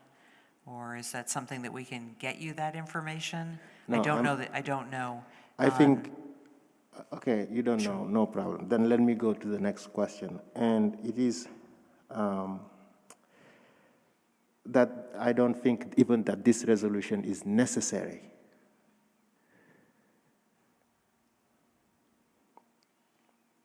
It's not necessary because they are doing their jobs. This is what they hired to do, to catch criminals and put them behind bars.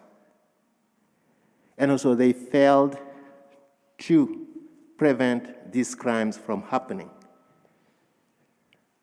There is, from my perspective, the commission have done a good job in putting this resolution forward. But I do believe that the City Council has been supporting the police for a very long time, and this did not start today. This resolution also failed to name publicly the officers that were assigned to those cases. We need to write their names because they have done the diligence, whatever they needed to put it as a priority and cut the criminals. I'll be supporting this resolution, but I refuse to put my name as a sponsor. And I want to thank the commissioners for doing this because it is about time for them and the police to start to build relationships. People are hurting here. Everywhere in this city has become a war zone, especially our downtown. And we pointing the fingers at each other, and I think this is a good resolution between the police commission and the police officers to come together and work on behalf of the residents of Burlington. The police did not prevent any of these deaths. And all of these deaths, if you look at it, it's the people of color. This is concerning. I think it's not time for us to celebrate until the justice system also do their part in putting those people behind bar. I'll be supporting it, but I'm not going to be a sponsor. Thank you. Thank you, Councillor Jang. Are there other councillors who wish to comment on the resolution before us, before we go to a vote? Seeing no other councillors in the queue, we'll go to that vote. The motion before us is to waive the reading, or actually we didn't waive the reading, we did do the reading and adopt the resolution. All those in favor of the motion, please say aye. Aye. Any opposed, please say no. The motion passes unanimously. Thank you. Thank you very much to all. That will get us to the next item on our deliberative agenda, which is item 8.09. A resolution implementation of a carbon pollution impact fee for new construction and large existing commercial and industrial buildings, 50,000 square feet or larger. This resolution is sponsored by the Transportation, Energy, and Utilities Committee. And for a motion, I'll turn to the chair, Councilor Barlow. Thank you, President Paul. I move to waive the reading and adopt the resolution, and I'll ask for the floor back after a second. Thank you for that motion, Councilor Barlow, seconded by Councilor Bergman. Councilor Barlow, the floor is yours. Thank you.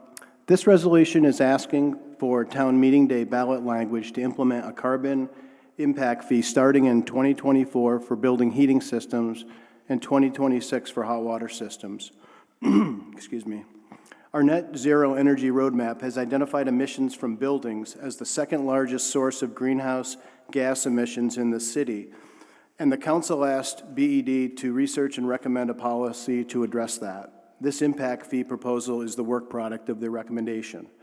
The proposed impact fee is somewhat narrow in scope. It would apply to new construction and future permitting for existing large commercial and industrial buildings larger than 50,000 square feet, of which there are about 80 in the city, I'm told. And the impact fee would not apply to existing residential buildings or smaller commercial or industrial buildings. It is worth noting that existing commercial buildings subject to this impact fee could opt to use the fee for efficiency and greenhouse gas reducing projects in their building. A draft of this resolution was referred to TUC by the council for review, and we recommended two changes that have been incorporated into the resolution you have before you. The first change sets a maximum starting price rather than a fixed starting price for carbon. This will allow us to set our pricing consistent with other neighboring municipalities like South Burlington, who have recently implemented renewable energy systems policy, and consistent with any resulting state policy that comes out of the affordable heat standard being considered again this session. The second change TUC recommended was for more clearly articulating in the ballot language who would be affected by the proposed fee. BED General Manager Darren Springer has been patiently waiting for us to come to this item, and he's here to answer questions, and I'd welcome any additional comments he would like to make before opening it up to other councilors.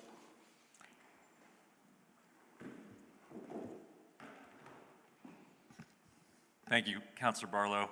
Good evening, councilors. I just wanted to note that my colleagues, Jen Green and Chris Burns, are on the Zoom, as well as my colleagues at the Department of Permitting and Inspections, Bill Ward and Patty Wayman. We were pleased to work with TUC to adopt those changes and advance the resolution back, and be glad to answer any questions if there are any, and otherwise we very much appreciate council's work on this. Thank you, General Manager Springer and Councilor Barlow for that introduction. Councilor Bergman. I just want to say that I wholeheartedly support what we're doing now, but this is something that we heard tonight related to the definition in the ordinance on renewables. And the biomass question is a global question that is being raised on every continent. And we need to be looking more critically at the definitions that we have in the ordinance. That is not a reason to not go forward today. And my colleagues from the floor may be disappointed when I say that, because I do believe not only that we should put this before the voters, but we should pass it. But I do think that we should be relooking at the definition, and either through the TUC, of which I personally think would be a good place for us to do that, and maybe in collaboration with Ordinance Committee to do that. We cannot avoid this question. It's of paramount importance that we do. So, thank you. Thank you, Councilor Bergman. Are there other councilors who have either questions of General Manager Springer or comments on the resolution? Seeing, I'm sorry, Councilor Travers. I just have a question, and Darren, you may have answered it when we last got together on this, but I do have a question about sort of the definition of a renewable fuel. And I know Vermont Gas, for example, already blends some renewable fuel into their supply, and that there's other options by which, through the purchase of I may not be using the right term here, credits or what have you, that you can sort of check the box that you're using a renewable fuel. And I guess I'm wondering if you can provide some insight on, for those customers that install a system that's relying on Vermont Gas, do they, in sort of your eyes with respect to this ordinance, become a project that's relying on a renewable fuel by purchasing those credits, or what's the threshold with respect to that? That's the one sort of specific question I have here. No, absolutely.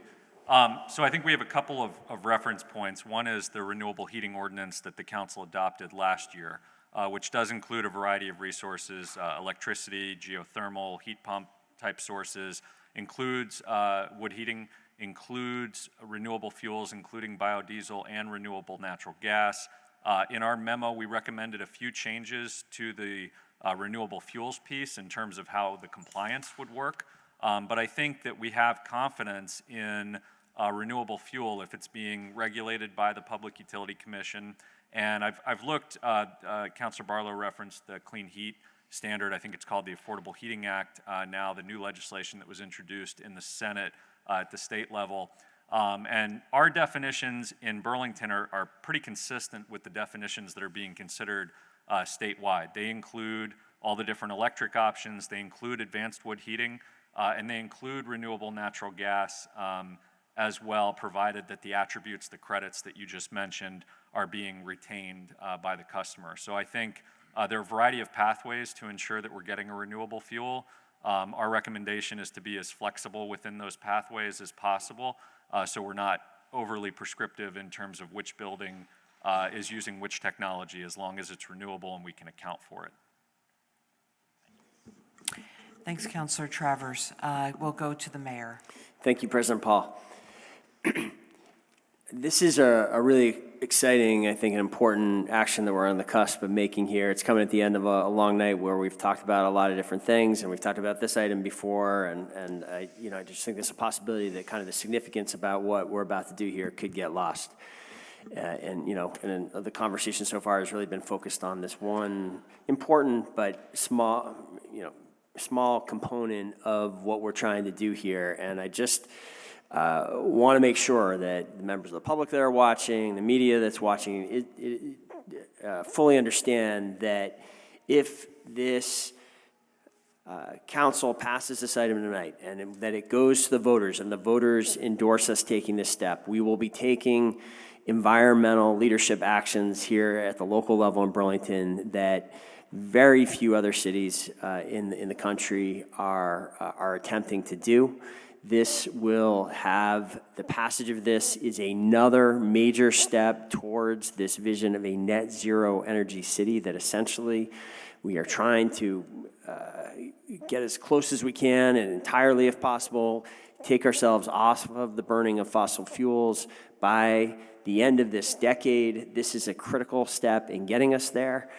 And then it's even more than that, because what almost every economist, serious scientist will tell you is that to meet our climate goals, we need carbon pricing. We need carbon pricing in partnership with very significant subsidies and incentives and encouragements to move towards electrification and towards renewables.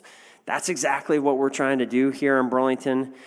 This step combines both those things, this actually putting a price on carbon for new construction, for major buildings, for public buildings, combines that with everything else that Darren and his team is doing day in and day out to make sure that Burlingtonians are able to take advantage of major state, local, and now federal subsidies. And we're going to be talking more about that later this week, about exactly how Burlingtonians can take advantage. So, but what you always hear about carbon pricing is that it can't be done in America, can't be done, it's too politically challenging, and thus, many people have really turned away from the possibility of properly pricing carbon. We're making a serious and significant attempt to do that here. I hope the council will pass it tonight, and when we do it, it's the fact that we can make it work here in Burlington will be noticed and will have an impact far beyond just our borders. Thank you, Mayor Weinberger. Councilor Freeman. Oh, I just wanted to add quickly, and I think I've spoken to this before, but I just felt like it was being glossed over a bit, is that I am supporting this item, but by all means, carbon pricing is extremely controversial. It's controversial on the left. There are just people who, this is not, I wouldn't say that this issue is my extensive wheelhouse, but I know enough of the debate and the conversation to say that to make a generalization that every economist is supporting this is just fundamentally not true, and we can I think we can debate it and talk about the pros and cons in a healthy way, and not gloss over the fact that there may be many people at this table who support it. There may be many people who feel like it is economically sound, or it is a very important step in climate policy, but it's simply just not so black and white there.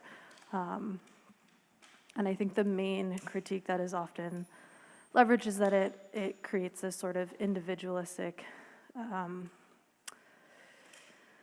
context for the way that we solve climate issues, as opposed to looking at larger systems and larger scales. I'm not speaking to this specifically, but I think carbon pricing in general, and that is, I think, a legitimate critique, and I just don't want to gloss over it completely in the conversation because it's worthwhile to have those conversations. But I will be supporting this, so just adding that. Thank you, Councilor Freeman. Seeing no other councilors in the queue, we will go to a vote. The motion before us is to waive the reading and adopt the resolution. All those in favor of the motion, please say aye. Aye. Any opposed, please say no. The motion passes unanimously. Thank you, and thank you, General Manager Springer, for being here, particularly at this late hour. Thank you. And for all your work, and to all of the others that are joining us via Zoom. The last item on our deliberative agenda, and with it the last item for this meeting, it was item 7.08. It is now 8.10, Human Resources Director Market Factor Adjustment. This item was discussed at tonight's Board of Finance meeting and was removed from the consent agenda to be discussed at our council meeting. I will go to Councilor Hightower for a motion on this item. I move to authorize and approve the reclassification of the position of HR Director consistent with a market factor compensation range of $119,531 to $147,233. Thank you, Councilor Hightower. Seconded by Councilor Travers. Did you want the floor back? I'll just quickly say, I appreciate the discussion that happened in Board of Finance, which I partially missed because I was on the bus here. But I think there's, a desire to, or at least I'm going to speak for myself. So I think we've done a lot of adjustments recently, I think in accordance with what we're seeing in the labor market. I think making that consistent across different directors is what we've started to see, and I hope that we also do that for some of the non-director positions so that we're doing consistent market rate adjustments. And especially, I know we still have some pending for the city attorney's office. So just in the spirit of fairness, that this isn't just happening at the highest levels, but that we're really doing this for everyone at the city level. Thank you, Councilor Hightower. I would open the floor for comments or questions from other councilors. Councilor Jang. Yep, thank you, President Paul. I mean, I do think it is important to do the studies before we make this adjustment, and I think that's what the administration have done. They commissioned a study, and the study itself and the memo, they do not go together. They do not, there is no match. And from my perspective, I am not against compensating greatly city staff that are doing amazing job. And I think the memo really stated that the reasoning behind this specific one was because of the bargainings, participation in bargaining. And if you think about it, we use a consultant that will lead our bargaining efforts. That's one. And those bargainings do not take place on a yearly basis. It's almost 4 years, depending on which one we're talking about. Also, it is very important for us to commission this, but also to put it into perspective and into a timeline. This specific one is concerning to me because we're talking about retroactive pay of October to now. Soon, we will be talking about the city budget again. And we are expecting in each one of those again to provide a salary increase for the city staff, because of 3% or 6% or 7%, whatever it is. I think we need to be very diligent and proactive and put things into timeline and try to put them into the perspective of our city budget. We are in 2022, and soon we will be talking about the 2024 budget. Let's make these studies and then put them in that so that the council can vote, and then we try to move forward. I will not be supporting this. And especially other ones that will be coming soon will not be supporting them as well. Thank you. Thank you, Councilor Jang. We'll go to Councilor Freeman. Thank you, President Paul. I was on the fence on this. I think that I've spoken, I don't know how long ago, it must have been a while ago, about executive pay and my concerns about it. I understand that we're looking at several positions across the city. There's something that just really doesn't sit right with me about it, and I think I've spoken about it before. The minimum wage is still way too low for city workers. It should be probably at least $22 an hour, if not 25 at this point. It's still extremely low, and I think we continue to prioritize expanding salary for people who are at the middle or at the top in the city, and are really leaving out people who are at the bottom of the pay hierarchy and tend to do a lot of the grunt work for the city, and it just doesn't feel right for me. I know that it's more complicated, and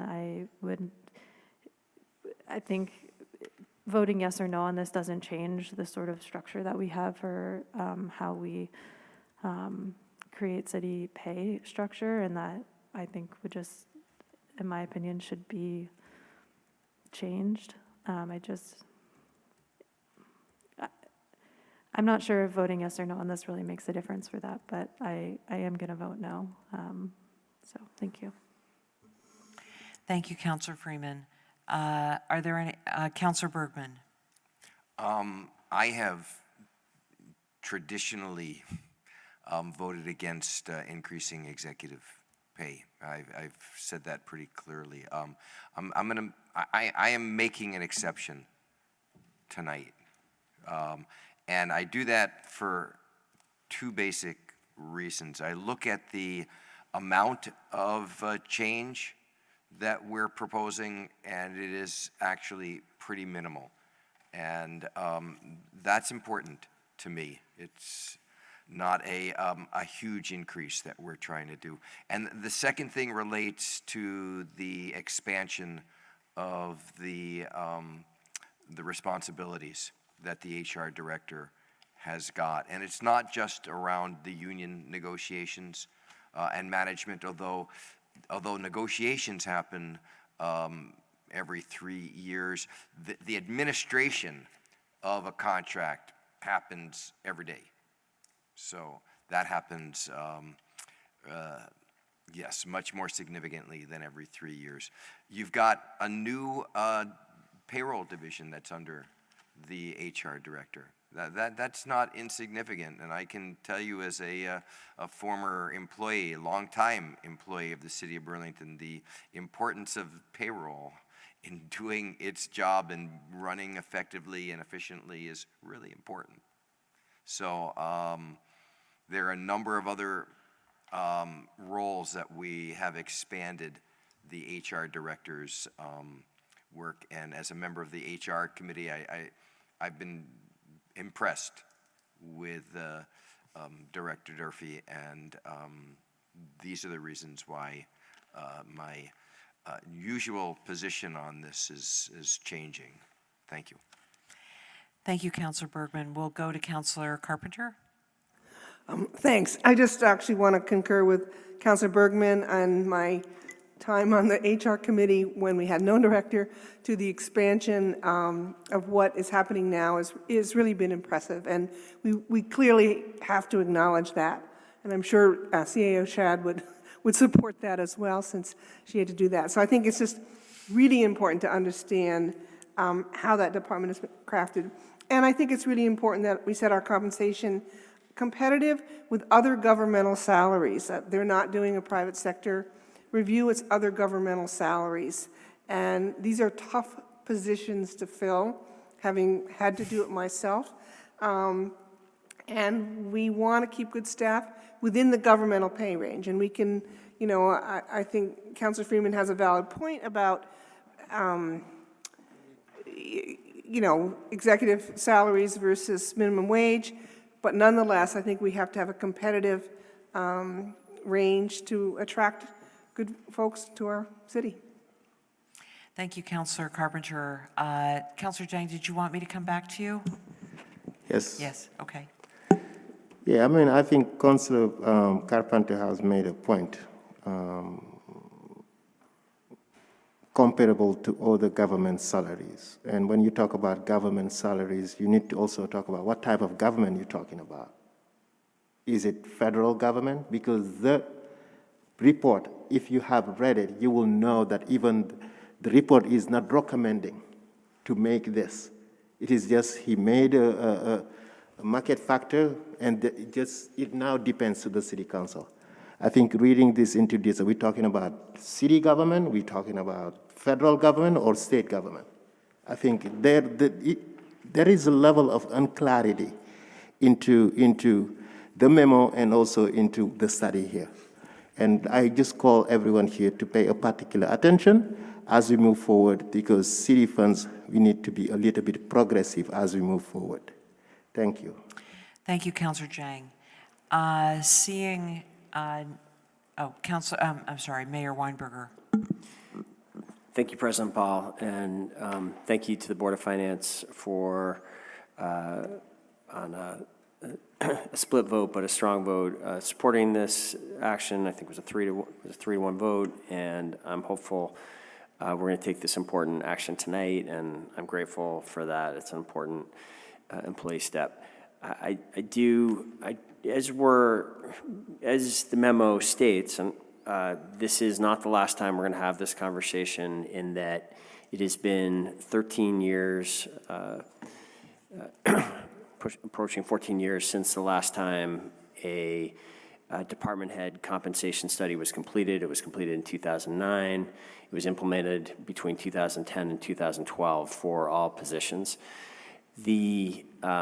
Since then, for a variety of reasons, a whole host of reasons, more than half of the department head positions there's been some further adjustment to the compensation. I think it has gotten to the point where for the department heads where there has been no review since 2009, we are increasingly in an inequitable situation, and we are putting ourselves at a disadvantage when those positions become vacant slowing down the time in which we'll be able to fill those positions, as we've experienced together multiple times in recent years. So we will be conducting a review for the remaining positions that have not been reviewed since 2009, and this issue will be coming back to you. And given that, I feel a need to respond to this notion. I have a challenge with the term executive pay being used to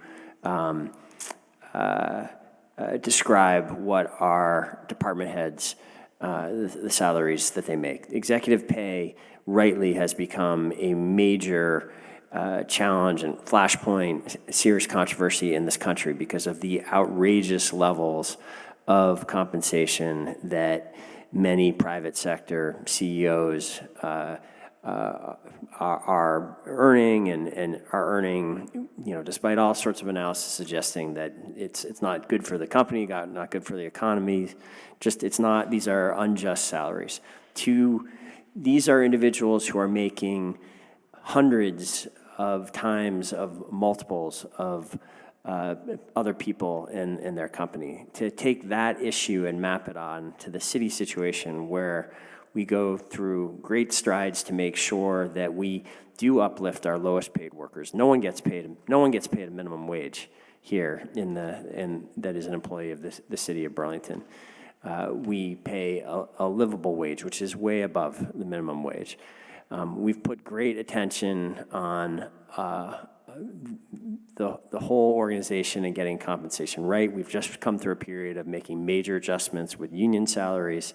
We need to make proper attention to department head level salaries as well if we want to continue to attract high skill, effective people in these positions. And to suggest that they are getting grossly disproportionate salaries just doesn't conform with the pay scale that we have here in the city of Burlington. So thank you for the opportunity to weigh in on that, President Paul.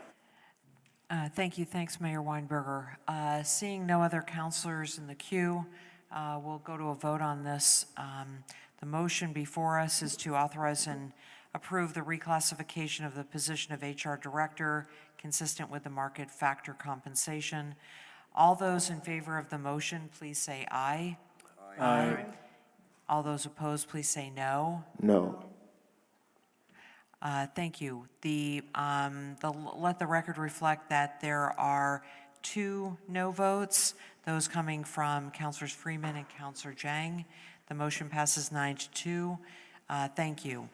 This completes our deliberative agenda, and per the motion to suspend our rules, I would entertain a motion to adjourn our meeting. Made by Councilor McGee and seconded by, anybody want to second it? Seconded by Councilor Travers. All those in favor, any discussion? None, not seeing any. We'll go to a vote. All those in favor of the motion to adjourn, please say aye. Aye. Any opposed, please say no. That motion passes, and we are adjourned at 11:30. Our next meeting is January 23rd, 2023, and we'll look forward to seeing you then. Thank you.